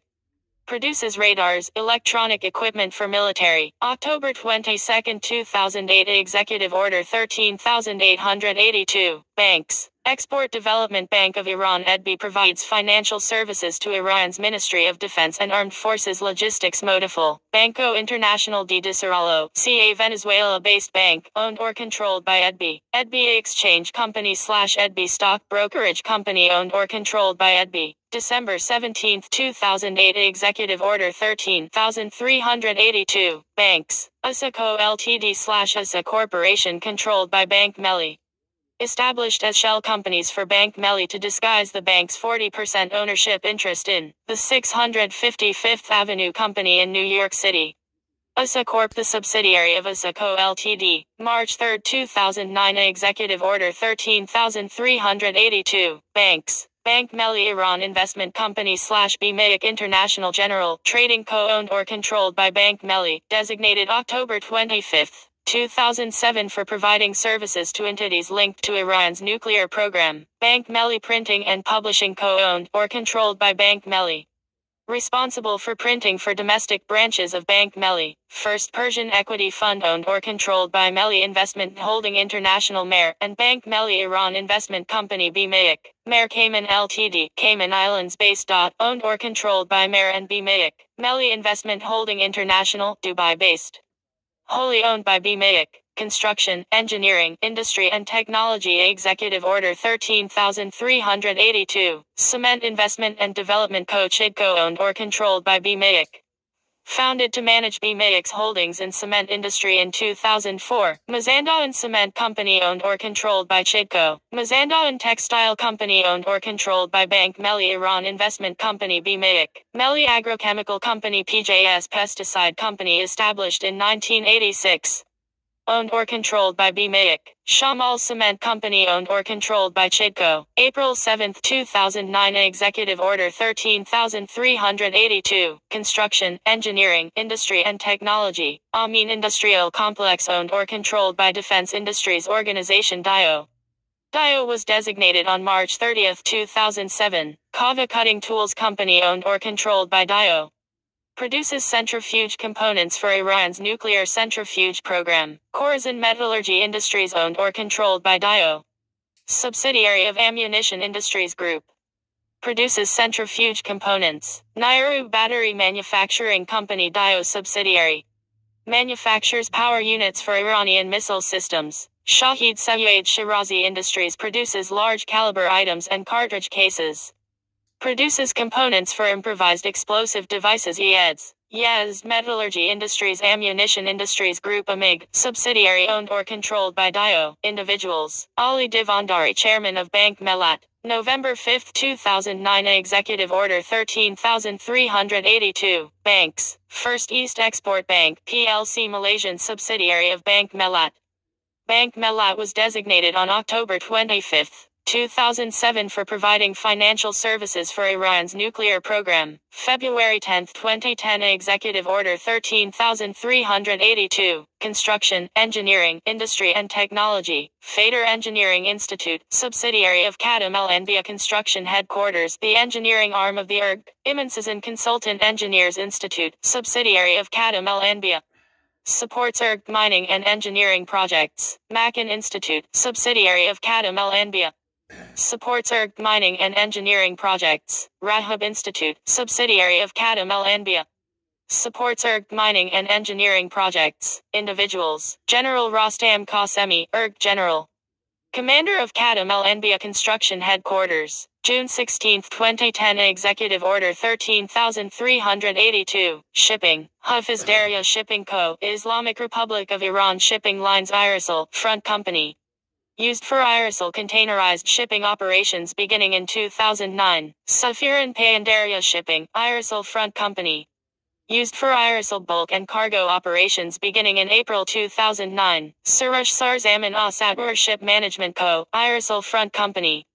Performs ship management for Irisal, Seabol Limited/Seabol Logistics Limited, Hong Kong-based Irisal front companies. Military, IRG Air Force, in charge of deployment and operations of Iran's ballistic missile program. IRG Missile Command, in charge of deployment and operations of Iran's ballistic missile program. Naval Defense Missile Industry Group, owned or controlled by IEO. Individuals. Mohammed Ali Jafari, Commander-in-Chief, IRG since September 2007. Javedan Mertuz, Procurement Broker for Calais. Electric Co. Calais was designated on February 16, 2007 for its affiliation with Iran's nuclear program. Mohammed Reza Naqvi, head of IRG Basij Resistance Force since October 2009. Javed Karimi Sabet, affiliated with the AOI as head of Novin Energy Company. Ahmad Vahidi, Iran's Minister of Defense and Armed Forces Logistics since September 2009. Banks. Post Bank provides financial services to Bank SEPA and acts on its behalf.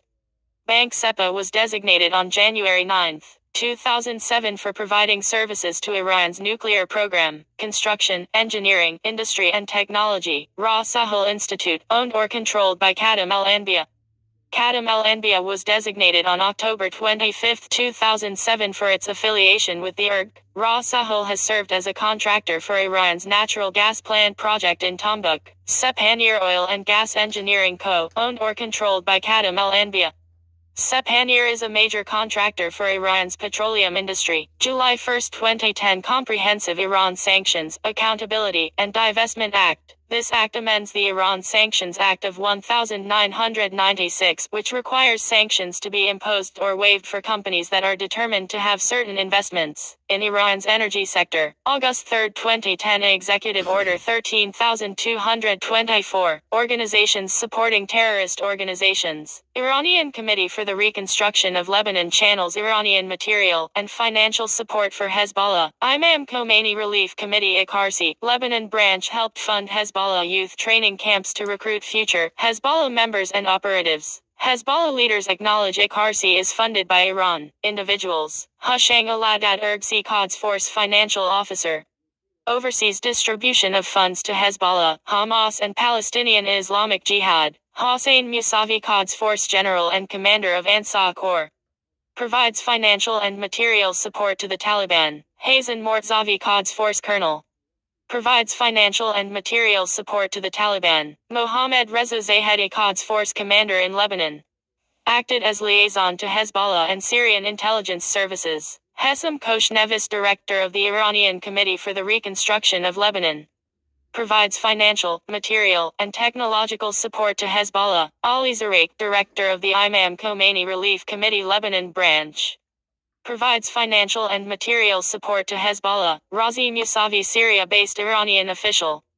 Provides financial and material support to Hezbollah. September 29, 2010. Executive Order 13553. Human rights abuses individuals. Mohammed Ali Jafari, commander of the Islamic Revolutionary Guard Corps, previous designated under EO 13382. Sadek Masuli, Minister of Welfare and Social Security, former Minister of the Interior and Deputy Commander-in-Chief of the Armed Forces for Law Enforcement. Ghulam Hossein Mohseni, Prosecutor General of Iran, former Minister of Intelligence. Saeed Mortazavi, head of Iranian Anti-Smuggling Task Force, former Prosecutor General of Iran. Haider Maslahi, Minister of Intelligence. Mustafa Mohammed Nayyar, Minister of the Interior and Deputy Commander-in-Chief of the Armed Forces for Law Enforcement. Ahmad Reza Raidan, Deputy Chief of the National Police. Hossein Tayyab, Deputy Islamic Revolutionary Guard Corps Commander for Intelligence, former Commander of the Besieged Forces. December 21,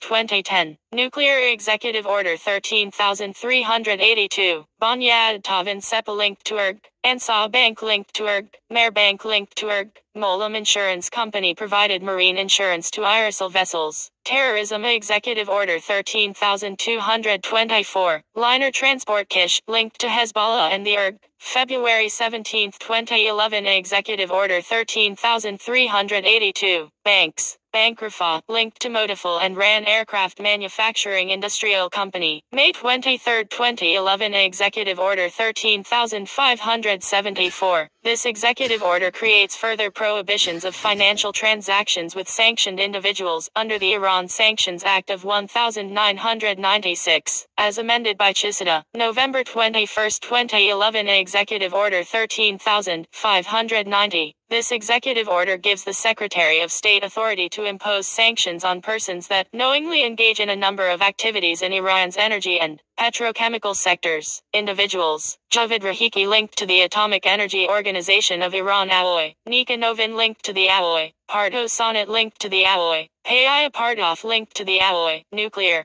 Reactors Fuel Company played a role in Iran's nuclear procurement networks. Nur Afzal Gastar Company played a role in Iran's nuclear procurement networks. Full Men Group played a role in Iran's nuclear procurement networks. Yasa Pact played a role in Iran's nuclear procurement networks. Modern Industries Technique Company linked to the Alloy. Cymatic linked to the Alloy. Iran Centrifuge Technology Company linked to the Alloy. December 31, 2011, Section 1245 of the National Defense Authorization Act for fiscal year 2012. This act calls for sanctions on foreign financial institutions that knowingly conduct or facilitate significant financial transactions with Iran, but it also allows the U.S. government to issue 180-day waivers for countries that significantly reduce their Iranian imports. Waivers can be extended for further reductions. February 6, 2012. Executive Order 13599. Banks. Government of Iran and all its agencies. Central Bank of Iran and all other financial institutions. April 23, 2012. Executive Order 13606. Human rights abuses entities. Islamic Revolutionary Guards Corps. The IRG's Guard Cyber Defense Command includes a special department called the Center for Inspecting Organized Crimes, which ensures the regime's cyber security. Iranian Ministry of Intelligence and Security monitored opposition activities and responsible for beatings, sexual abuse, prolonged interrogations, and coerced confessions of prisoners following the June 2009 presidential elections in Iran. Law enforcement forces of the Islamic Republic of Iran arrested many bloggers and activists through advanced monitoring systems after the 2009 post-election protests. Data Telecom, Iranian internet service provider,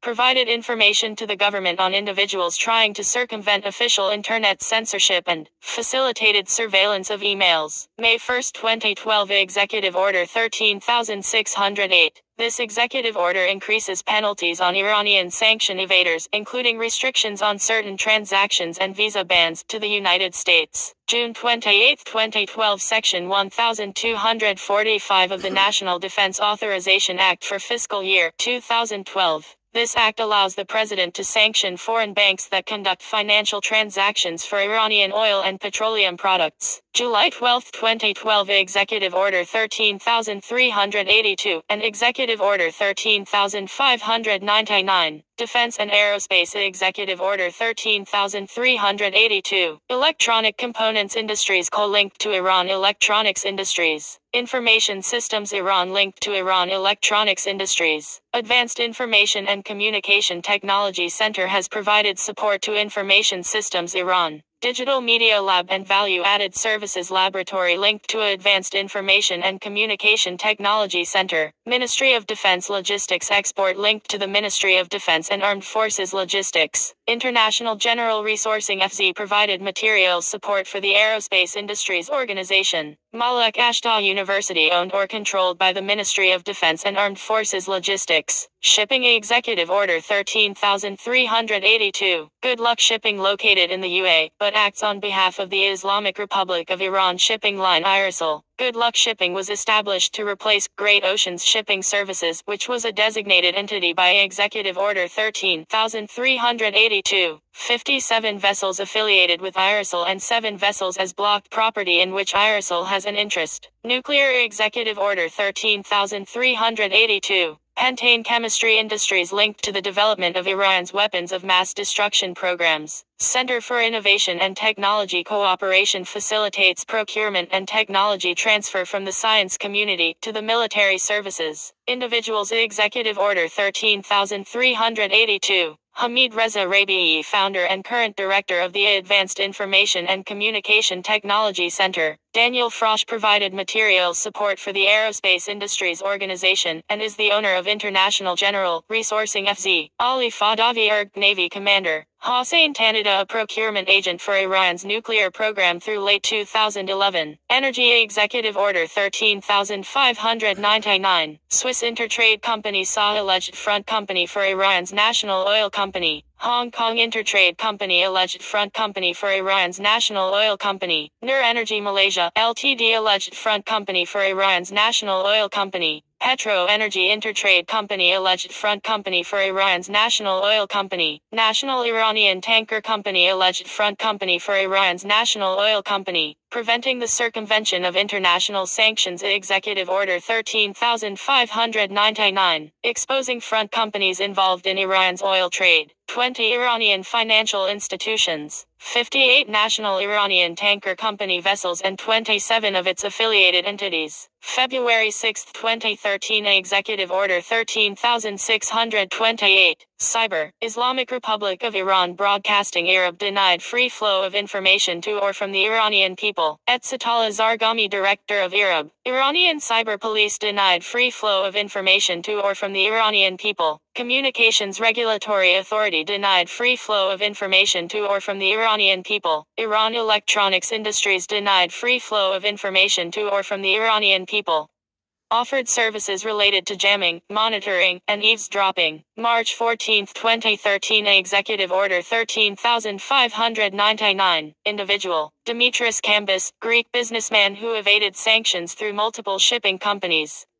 President of Empire Shipping Entities. Central Insurance of Iran for providing insurance or reinsurance to the National Iranian Tanker Company. Asia Energy General Trading, Dubai. Kish Protection and Indemnity, Iranian. Polinex General Trading LLC, Dubai. SEMA General Trading Co. FZ, Dubai. Synergy General Trading FZ, UA. Shipping. Blue Tanker Shipping SA, Greek. Garbin Navigation Ltd, Greek. Hercules International Ship, Greek. Hermes Shipping SA, Empire Shipping Company, Jupiter Seaways Shipping, Koning Marine Corp, Libra Shipping, Monsoon Shipping Ltd, Vessels, Glaros Crude Oil Tanker, Liberia Flag, Lakatia Crude Oil Tanker, Panama Flag, Narita Crude Oil Tanker, Panama Flag, Ocean Nymph Crude Oil Tanker, Panama Flag, Ocean Performer Crude Oil Tanker, Liberia Flag, Seagull Crude Oil Tanker, Liberia Flag, Ulysses 1 Crude Oil Tanker, Liberia Flag, Zap Crude Oil Tanker, Liberia Flag, Visa Benz, Dimitris Kambis, President of Impai Shipping. Mohammad Reza Mohammadi Banai, Managing Director of Kish Protection and Indemnity. Said Mohammad Karimi, President of Central Insurance of Iran. Rahim Mazadik, Vice President of Central Insurance of Iran. Mina Sadai Nuhi, Vice President of Central Insurance of Iran. Esmail Madavi Nia, Vice President of Central Insurance of Iran. Said Morteza Hassani Agna, Superintendent of Central Insurance of Iran. April 11, 2013, Executive Order 13,882, Individuals. Bobak Morteza Zanjani, Madat Mursi Al Sayed Umar, Deletion of Egyptian Individual, Entities. Khan Cosmetic Turkey, Banks. First Islamic Investment Bank Ltd, Malaysia. Sorinet Commercial Trust Bankers, Dubai and Kish Island, Iran. Oil. International Safe Oil, Malaysia. April 30, 2013. Counter-narcotics, counter-terrorism, and Iranian financial sanctions regulations removals. Individuals deleted from specially designated nationals list. Luz Marina Moreno Bernal, Colombia. Jose Ricord Diaz Herrera. Pedro Nicolas Arboleda Arroyov. Herbeth Gonzalo Rueda Fallardo, Hernan Cuca Villarraga, Maria Consuelo Duque Martinez, Tiberio Fernandez Luna, Jose de Jesus Nazoc Puentes, Luis Carlos Ramirez Suarez, Rosalba Vega, Alexander Celis Perez, Diego Fernando Duque Martinez, Norma Lucero Gomez Cifuentes, Stella Perez Gomez, Rosa Elena Pacheco, Hesam Kosh Neves. Entities deleted from specially designated nationals list. Promotora Hotelera Ltda, Colombia. Commercial Promote Less. May 9, 2013. Nuclear Executive Order 13,382. Entities. Illuminat Production and Industrial Company. Pars Mash Saynat Kish. Pashros Systems Research Company. Individuals. Parviz Kaki. Bank Executive Order 13,882. Iranian Venezuelan Binational Bank. Shipping Executive Order 13,559. Sambuk Shipping FZC, UA. Vessels Executive Order 13,559. Atlantis Crude Oil Tanker, Tanzania Flag. Badr, Iran Flag. Demos Crude Oil Tanker, Tanzania Flag. Infinity Crude Oil Tanker, Tanzania Flag. Justice Crude Oil Tanker, None/Unidentified Flag. Skyline Crude Oil Tanker, Tanzania Flag. Sunrise LPG Tanker, None/Unidentified Flag. Yuns Platform Supply Ship, Iran Flag. May 15, 2013. Executive Order 13,882. Nuclear. Al-Fida International General Trading, Dubai. Al-Hilal Exchange, Dubai. May 17, 2013. Bank. Ilaf Islamic Bank, Iraq, removed. May 23, 2013. Individuals. Masood Bahadari, Farzad Bazargan, Ahmad Galbani, Saifullah Jashansaz, Ali Madavi, Reza Mozaffarinia, Mahmoud Nikasokan, Farhad Ali Parvaresh, Hashim Pransari, Hossein Nasratullah Vaziri, Baha Mirza Hossein Yazdi. Entities. Aban Air, Andisha Zolul, DFS Worldwide FZCO multiple locations. Energy Global International, Dubai. Everix Global Carrier and Cargo, Iran, Dubai, UK. Global Sea Line Co. Ltd, Singapore. Petro Green, Malaysia. Zolul Iran Company, May 30, 2013. Human Rights Executive Order 13,553. Asghar Mir Hejazi, Security Deputy of Supreme Leader, Member of the Leaders Planning Chamber, Head of Security of Supreme Leader's Office. Deputy Chief of Staff of the Supreme Leader's Office. Cyber Executive Order 13,628. Committee to determine instances of criminal content. AFA Sabre and Engineering Development Company, May 31, 2013. Individuals. Hamid Arabnjad, Michael Karner Slovenia, Lydia Kim Kyrgyzstan, Rodrigue Elias Murrah Lebanon, Haji Kadhul Nurzai Pakistan or Afghanistan, unclear. Luis Fernando Sanchez Arellano Mexico. Entities Executive Order 13,608. Entities Executive Order 13,382. Entities Executive Order 13,224. Oil/Nuclear Executive Order 13,599. Bandar Imam Petrochemical Company, Bu Ali Sina Petrochemical Company, Jam Petrochemical Company, Mobin Petrochemical Company, Nru Petrochemical Company, Pars Petrochemical Company, Shahid Tanjuan Petrochemical Company, Shazan Petrochemical Company, Tabriz Petrochemical Company, Furlan Company Limited Cyprus, Ukraine, Kyrgyz Transavia Kyrgyzstan, Los Caballeros Templarios Mexico, Los Cacheros Honduras, Los Urabanos Colombia, Honduras, Panama, Nixima Food and Beverage JLT Dubai, Privatne aktionären towarzystwo avia kompania Bukovina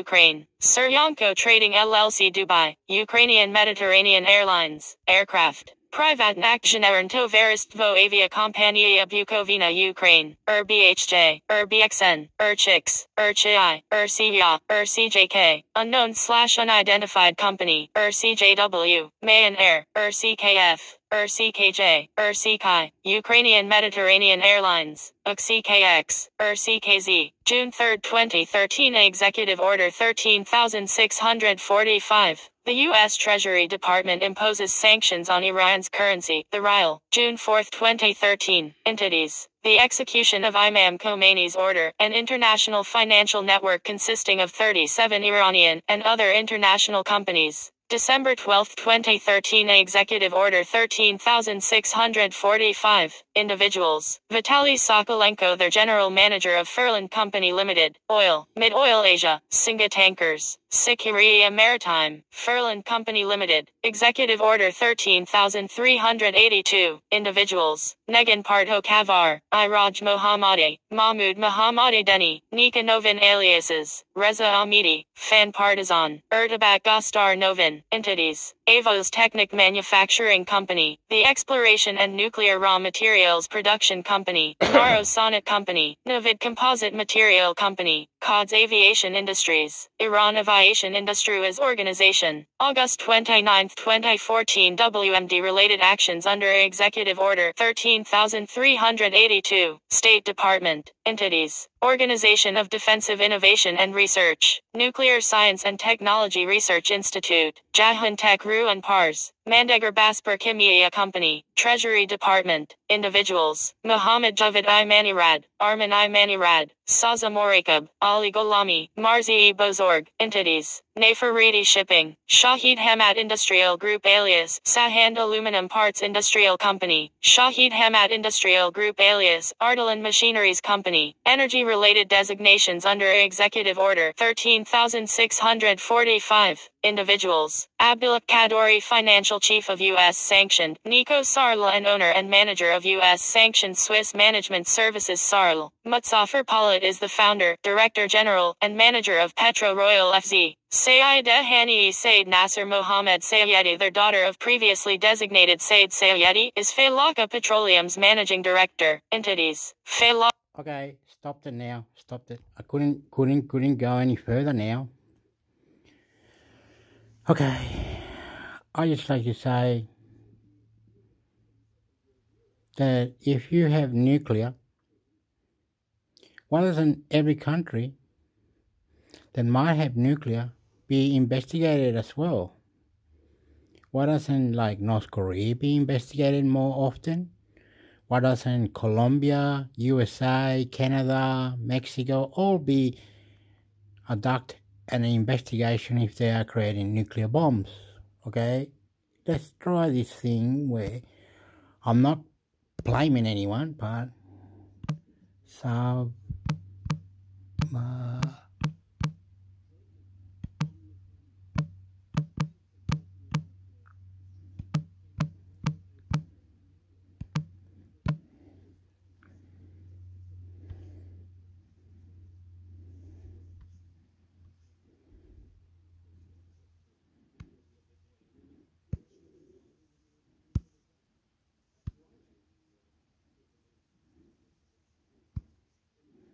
AUKUS announcement confirms U.S. submarines to be built in Australia in $368 B deal. The sweeping plan will begin by arranging more visits to Australian ports by United States submarines this year, and United Kingdom vessels, from 2026, clearing the way for a fixed rotation of naval power in Perth. Over time, Australia will aim to build a new fleet of nuclear-powered submarines to a joint design with the UK called the SSN AUKUS. The vessels, to be made in Adelaide and start entering service in the 2040s, will consist of 8 submarines fitted with vertical launch systems to fire cruise missiles. Upfront costs. The next steps in AUKUS alliance with the US and UK will cost $9 billion over the next 4 years, including $2 billion for infrastructure in Adelaide and $1 billion for an expanded naval base in Perth. Australia will contribute about $3 billion to the efforts in the US and UK to develop the submarine technology, including the design and development of the SSN AUKUS. The US will commit $4.6 billion, $6.9 billion to its industry to support the Australian project, while the UK will spend £2.2 billion, $4 billion, with the government setting out a two-decade effort to develop the industrial capacity to build the new fleet in Australia. It will commit to hosting more foreign vessels and buying US-made submarines to fill a looming gap in the nation's defenses. While US submarines already visit Australia, the visits will increase from this year, and Royal Australian Navy personnel will begin serving with the US and UK fleets. The United States Navy and the Royal Navy will station nuclear-powered submarines in Perth from 2027 in the first step toward filling the capability gap.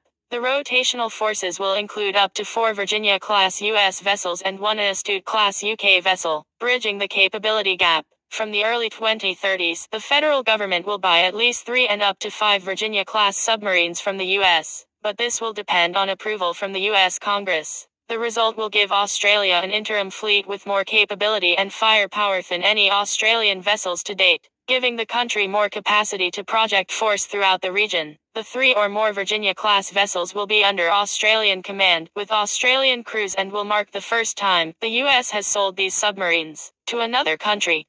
The U.S. and Australian governments are yet to decide whether Australia will buy new or used Virginia-class vessels. Later in the 2030s, the UK will take delivery from its shipbuilders of submarines based on a new design that replaces the Astute class, to be known as the SSN AUKUS. Only after this point is Australia forecast to have the shipbuilding and technology capacity to deploy the SSN AUKUS design with vessels built in Adelaide and due to enter service in the 2040s. The plan forecasts the delivery of a new SSN AUKUS every 3 years and assumes all are built in Adelaide, but the government is not ruling out buying the first of this fleet from the UK, depending on the strategic outlook.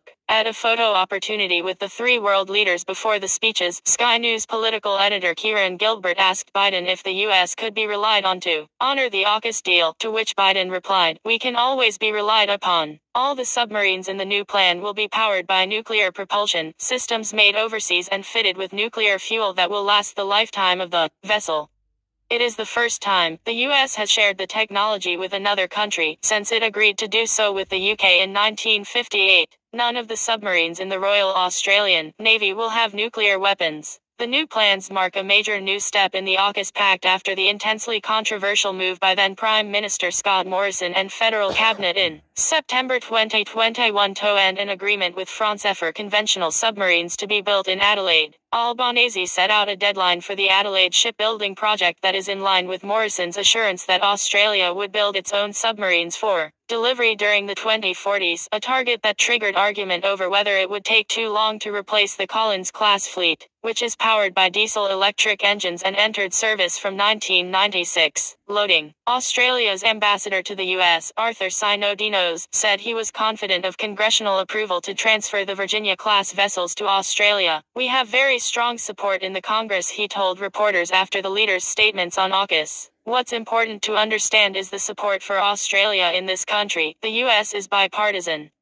It's very strong, and we've had a lot of engagement with the Congress. The RAN has sought a dramatic shift to a more powerful submarine design out of concern at the vulnerability of the Collins-class vessels in an era of more powerful satellite surveillance and the limitations of diesel-electric engines compared to nuclear propulsion systems, which can power vessels for greater distances at faster speeds and with less noise and exposure to detection. Searching for the next generation of submariners. The need for skilled workers has been identified as a key challenge in the AUKUS project because of the scale of the construction as well as the shortage of submariners on the existing Collins-class submarine fleet before personnel move to the nuclear-powered fleets. Loading. The government expects to need 20,000 jobs over the next 30 years, including workers supporting AUKUS in the Australian Defence Force, domestic industry and the Australian Public Service.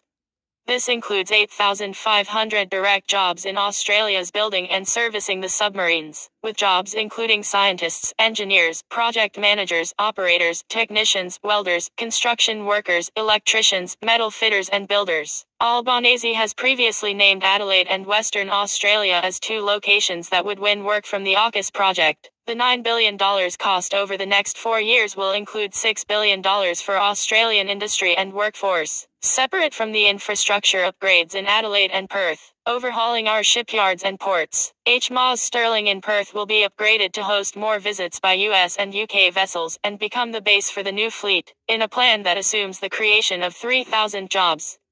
The plan for Adelaide requires a mammoth investment in a new shipyard at Osborne to build the SSN AUKUS, with up to 4,000 workers involved at its peak. In addition, the construction of the new submarines will require 4,000 to 5,000 workers at the shipyard at the peak of the work 2 decades from now. The government estimate for the decade to 2033 ranges from $50 billion to $58 billion and could include some of the cost of buying the first Virginia-class vessels in the next decade. The cost is at least twice that of the $24 billion for the attack-class submarines under the contract cancelled with the French. Over the longer term, the project will cost 0.15% of GDP each year on average, highlighting the vast cost when total defense spending is forecast to surpass 2% of GDP. Australia has 900 serving submariners but needs at least 200 more as soon as possible so it can deploy personnel to US and British vessels to prepare for the transformation in the fleet.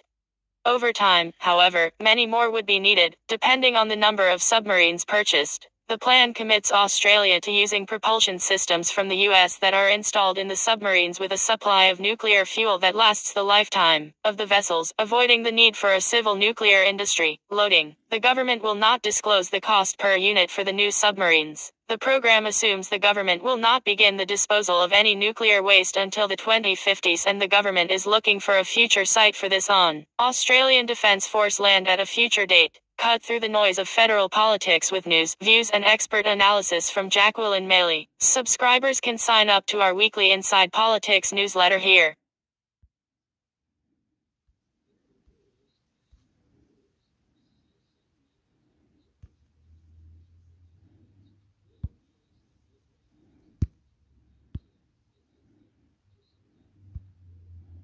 AUKUS faces first critical hurdle in election-focused U.S. Congress. Washington, Australia will have a capability gap of 10 years without any submarines unless the U.S. Congress swiftly passes legislation authorizing the transfer of Virginia-class ships promised under the AUKUS Pact, the Albanese government has warned. 3 months after the pathway for AUKUS was unveiled in San Diego, Australia now faces the critical hurdle of a volatile Congress getting the necessary laws in place to ensure the nation is not left exposed in the Indo-Pacific. Want to unlock unlimited news? Read more award-winning journalism from as little as 50C a day. Get started. Already a subscriber? Log in to see the full article.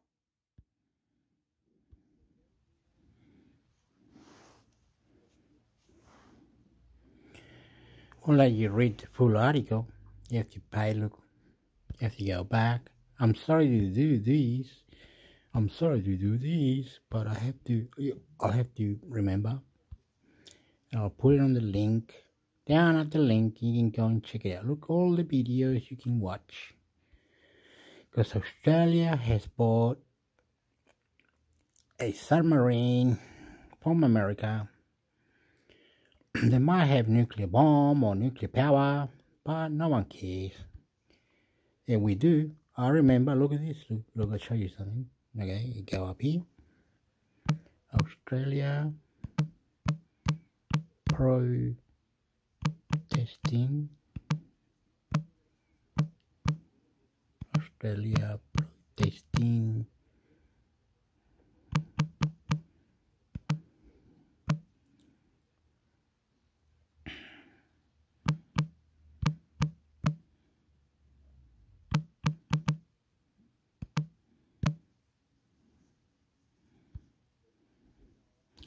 Freedom protest concern as the army is called in. Pushback in Australia again, increasing the draconian protest. I don't know what that means, but anyway, the global freedom movement. That's funny, eh, Hector?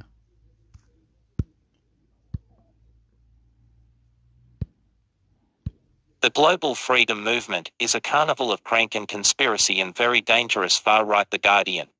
Australia is a party to 7 core international human rights treaties and information to express their views publicly and to hold a peaceful protest.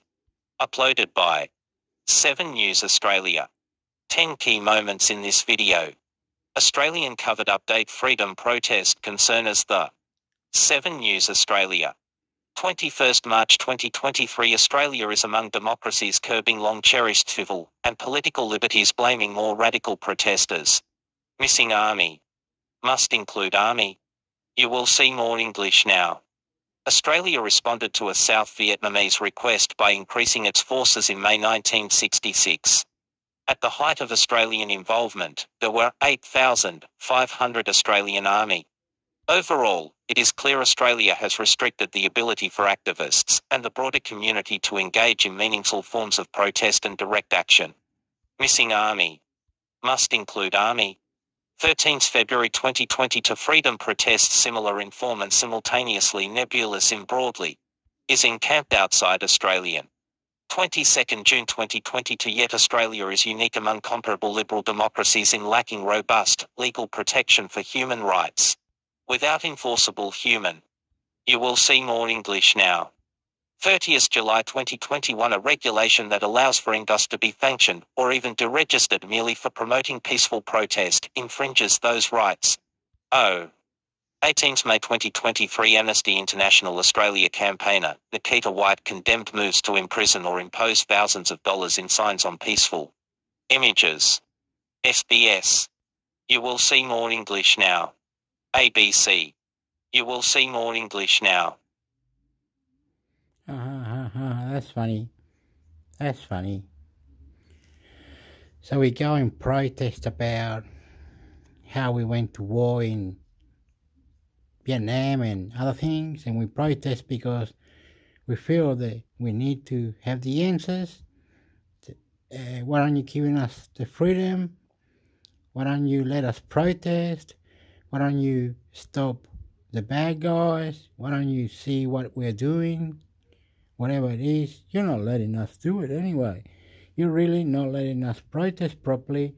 You're just getting up to the protest and saying you weren't supposed to protest. What are you doing?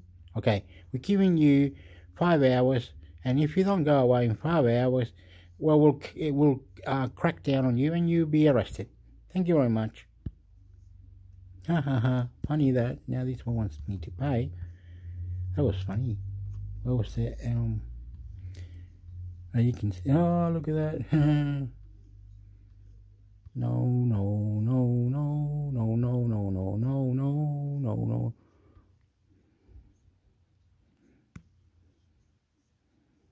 Oh, yes, change it. No. Go back. Because otherwise you will not.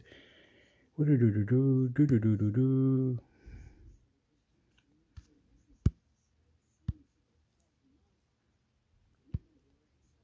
Protest penalties, including jail time and $50 case fines, prompt backlash from human rights groups. ABC News. Australia is a party to 7 core international human rights treaties and information to express their views publicly and to hold a peaceful protest. Uploaded by 7 News Australia. 10 key moments in this video. Australian covered update freedom protest concerners. The 7 News Australia. 21st March 2023. Australia is among democracies curbing long-cherished civil and political... Okay, it looks like we already heard it, alright?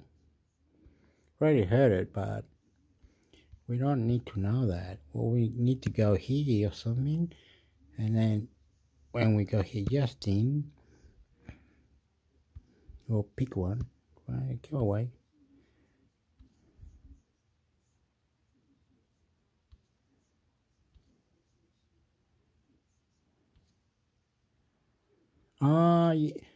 For you people, I think I know. It's gonna be the world, eh? No, Hector, don't do that. Don't do it for them. Don't do it for anyone. Just do it for yourself. But they won't understand it, Hector. Like if I put this lady on, what are they gonna say? Oh, we don't understand it. Grisha's Cancer Care Centre opens to offer bulk bill treatment in the Riverina. ABC News. Travelling for hours for cancer treatment became overwhelming for Annette Mary Porter as the effects of her fortnightly appointment started to take hold. Key points. Grisha's is celebrating the opening of a much-anticipated cancer care centre. Patients were previously forced to travel hundreds of kilometres for care. Bulk billing for services secured after community push. Both my parents had cancer and they had to travel, Ms. Porter said. Ms. Porter, who requires radiotherapy for stage 1 breast cancer, had to travel from her NSW town of Grisha's because it didn't have a publicly funded radiation oncology service. But that changed this month when Ms. Porter became one of the first patients at the city's first bulk-billed cancer treatment centre, the Grisha's Cancer Care Centre. She said swapping her previous 300-kilometre round trip to Wagga Wagga for a trip around the corner was huge. I used to have to travel 2 hours, now it's 2 minutes, she said. The Grisha's Cancer Care Centre was due to open late last year, but was delayed for administrative and licensing issues. Ms. Porter said she was so happy when she got a phone call from her oncologist announcing the new centre had opened. I was awfully tempted to jump the counter and kiss him, oncologist, because I no longer had to drive hours back and forth for my treatment, she said. She said the proximity of the new centre would save her thousands of dollars in accommodation and travel costs. She said being forced to travel worsened the already difficult and traumatic experience. I have been so terrified of the treatment, but now it will be here, it will be a home and somewhere where the people I love are. Patient benefits. Cancer Council volunteer Grant Hearn said his family needed to travel more 1,000 kilometres to Sydney for his wife Denish's treatment after her diagnosis. He said his wife's experience prompted him to get involved with the push to build a treatment centre in Grisha's. He said the opening of the centre 3 years after it was approved was absolutely huge for the region. This is the biggest thing to happen in the Riverina as far as cancer treatment goes, he said. It takes off a lot of the extra weight that you're carrying, to have something local and to not stress about travel. No out-of-pocket costs.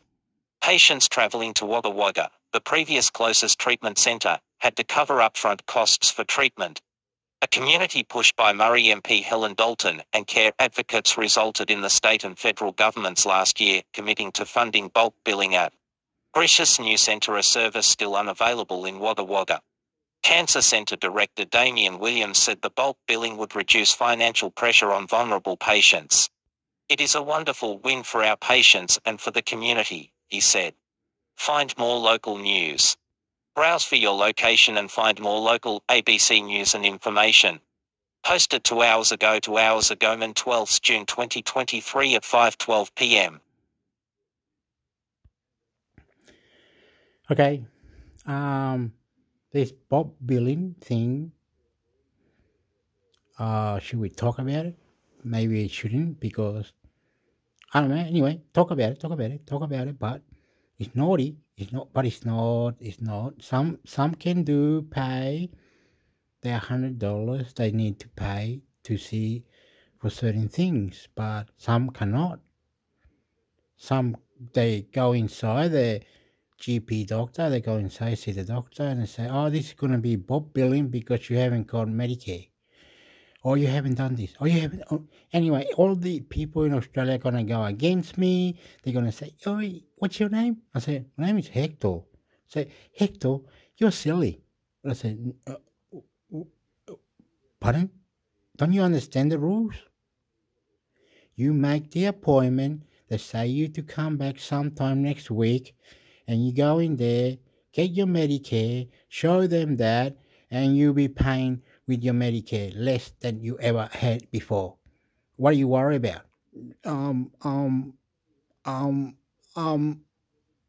Pardon? Can you explain that to me again? Here in Australia, we got a little card called Medicare. And if this Medicare is being hacked, or the building's being hacked, what we did a few months ago, where the building was hacked by a nation guy, person hacked it and took everyone's name and everything. What do we do? Pardon? What? How? But anyway, look, Hector, that's your name. You're silly, right? You're not really looking after yourself. What I have to do? What happened?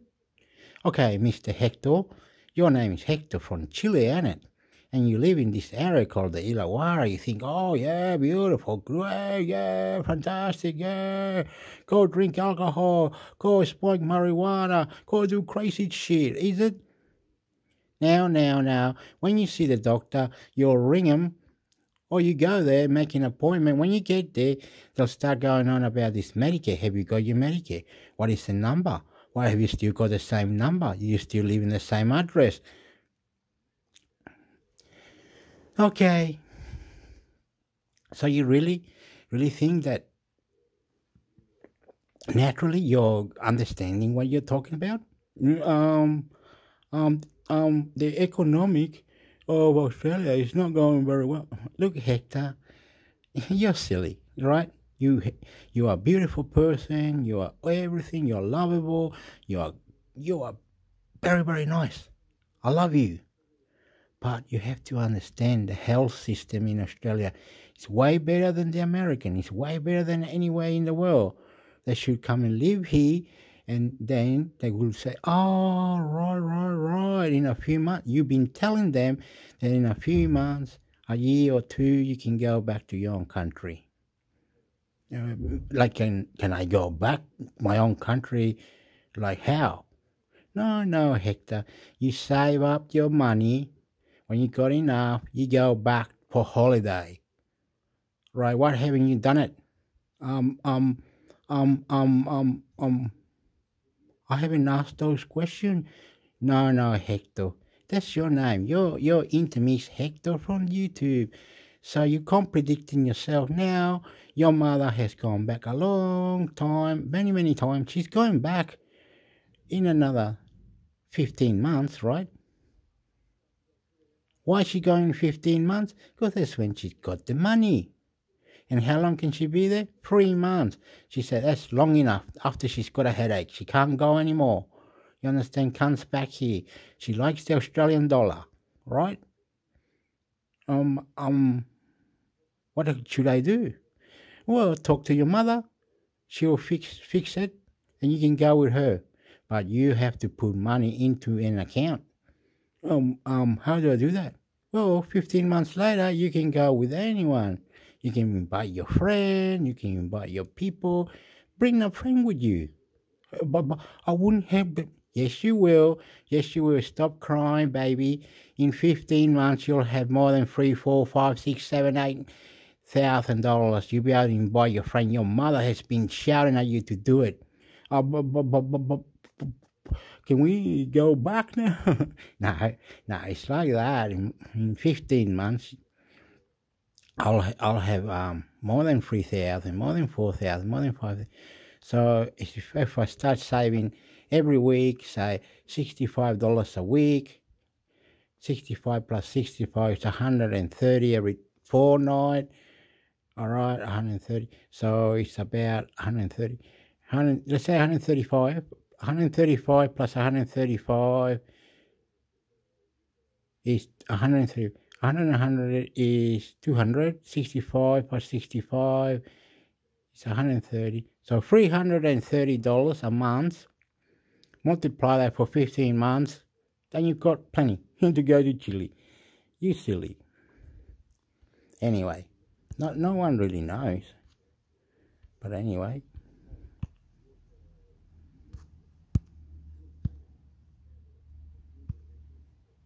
Former Italian Prime Minister and billionaire Silvio Berlusconi dies, 86 ABC News. Former Italian Prime Minister, Silvio Berlusconi has died aged 86. Key points.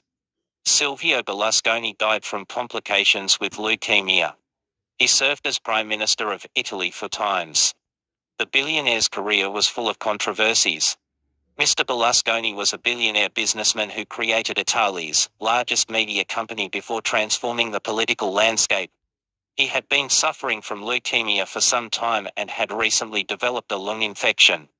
The 4-time Prime Minister was a media mogul and political showman whose financial and sexual scandals made him the most polarizing figure in modern Italy. Mr. Berlusconi created a business empire that at its peak stretched from construction to television. publishing, retailing and top-flight soccer. He used his wealth and media prowess to launch himself into politics in 1994, upending traditional parties in a way that another property mogul, Donald Trump, later did when he was elected as president in 2016. Mr. Berlusconi's many critics say he used his power primarily to protect his own business interests, pointing to Italy's weak economic record, hidebound bureaucracy and unchecked corruption during his lengthy stints in government. Voters repeatedly bought into his can-do exuberance, and Mr. Berlusconi survived a string of diplomatic gaffes and scandals, including allegations he had sex with an underage girl and hosted wild orgies. He said he only entered politics to halt the left. Politics was never my passion. It made me lose a lot of time and energy. If I entered the ring, it was just to prevent the communists from taking power, he told Chi magazine in an interview to mark his 80th birthday in 2016. From humble beginnings, Mr. Berlusconi was born into a modest family in northern Italy in 1936. After stints as a cruise ship crooner, he made his first fortune in real estate deals in Milan in the 1960s and 70s. Mr. Berlusconi constantly denied repeated accusations that he received mafia money to underpin those initial investments. Having built apartments, Mr. Berlusconi provided the tenants with their own television channel. That enterprise rapidly grew into a de facto national network that eventually broke the state monopoly, introducing Roman Catholic Italy to topless game shows and down-market US soap operas. Smothered by Italy's red tape, it was almost impossible to get ahead without political patronage, and when Mr. Berlusconi's chief protector, Socialist Party leader Bettino Craxi, fled abroad to escape corruption charges, the magnate decided to go into politics himself, naming his party after a soccer chant, Bunga Bunga Parties. At the same time, Mr. Berlusconi's sex life was being played out in the world's press, including lurid details of his notorious Bunga Bunga parties. Magistrates say he paid thousands of euros for sex with Moroccan-born nightclub dancer Karima El Maroug, alias Ruby the Heart Stealer, when she was underage. He denied this but admitted springing her from a police station by saying she was the niece of then Egyptian President Hosni Mubarak. A court eventually acquitted him of having sex with a youth, saying he was not to know she was under 18. Although Mr. Berlusconi made light of his reputation as a philanderer, his second wife Veronica Lario did not, and she asked for a divorce, saying she could not live with a man who frequented minors. She was initially awarded one of the biggest divorce payouts in Italian history, €1,400,000 to $2 million a month in maintenance. But like many court rulings that went against him, Mr. Berlusconi appealed and the sum was later reduced to zero. The many scandals took their toll, and in 2011, he quit as Prime Minister as Italy came close to a Greek-style debt crisis. A jeering crowd shouted their delight when his cortege headed to the president's office to hand in his resignation. However, as the years progressed, his battered image regained something of its old luster, and he was increasingly seen as an elder statesman who exerted a moderating influence on more extremist forces in his conservative camp. When he was hospitalized in September 2020 with severe coronavirus, he was inundated with messages of goodwill from all quarters, marking his rehabilitation in Italian society. He never remarried, but in 2022, he held a symbolic marriage with his partner Marta Fascina, 53 years his junior, who wore a white bridal dress to the unofficial ceremony. Mr. Berlusconi's Forza Italia party is part of Prime Minister Giorgia Meloni's right-wing coalition, and although he himself did not have a role in government, his death is likely to destabilize Italian politics in the coming months. Mr. Berlusconi was a flamboyant figure whose of-color jokes alone would have killed a political career in most European Union countries. After Barack Obama was elected the first African-American president of the United States, Mr. Berlusconi congratulated him for being tall, handsome, and sunken. Mr. Berlusconi himself had no regrets about his political career, although he clearly felt he was often betrayed. "All I know is that in both foreign and domestic politics, I never made a single mistake," he told Chi magazine in 2016. "But when I come to think about it, I cannot recall the name of a single friend in politics." More to come. Reuters. Posted 1 hour ago, 1 hours ago, on 12th June 20. So the bloke died. The Italian The former Italian Prime Minister has died at age 86. That's a good age, 86, for us humans.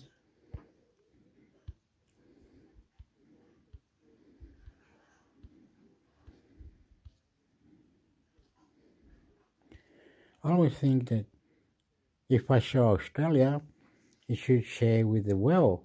But you don't want the well in front of it, hector. You know what I mean?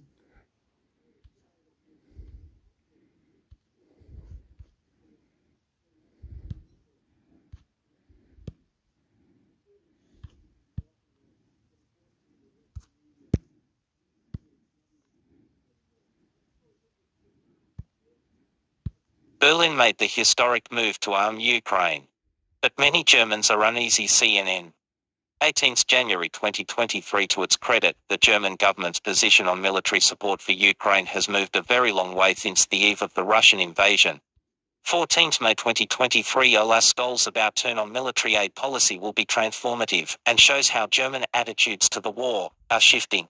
You will see more English now. In spring 1940 the Red Army began to penetrate into Galicia, and by the end of October, all of Ukraine was again under Soviet control. The Soviet victory, the 28th January 2023. The deployment of tanks and the training of Ukrainian troops could be considered and turned into a declaration of war by Germany and NATO. 24th January 2023. Germany decided Wednesday to send its coveted Leopard to battle tanks to Ukraine. Here's why Berlin had been so hesitant. 11th January 2023. German leaders have responded to war in Ukraine with huge increases in and Appelment demanded their government get rid of the weapons. You will see more English now. Uploaded by Hindustan Times. German Army Chief shown the door for pointing out Ukraine's flaws. Hindustan Times. During the war, some Ukrainians chose to resist and cite the German occupation forces and either joined the Red Army or the irregular partisan units. The German invasion resulted in the collapse of the western elements of the Soviet Red Army in the former territories of Poland annexed by the Soviet Union.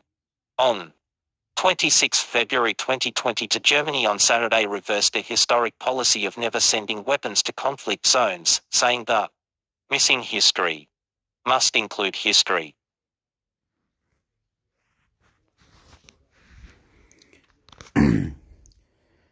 Okay. I'm really confused now. I'm really confused, and I'm so confused. Berlin made the historic move to arm Ukraine. Okay, does that mean that Ukraine is being armed by Berlin, German? Okay. I didn't know that. Sorry to know that.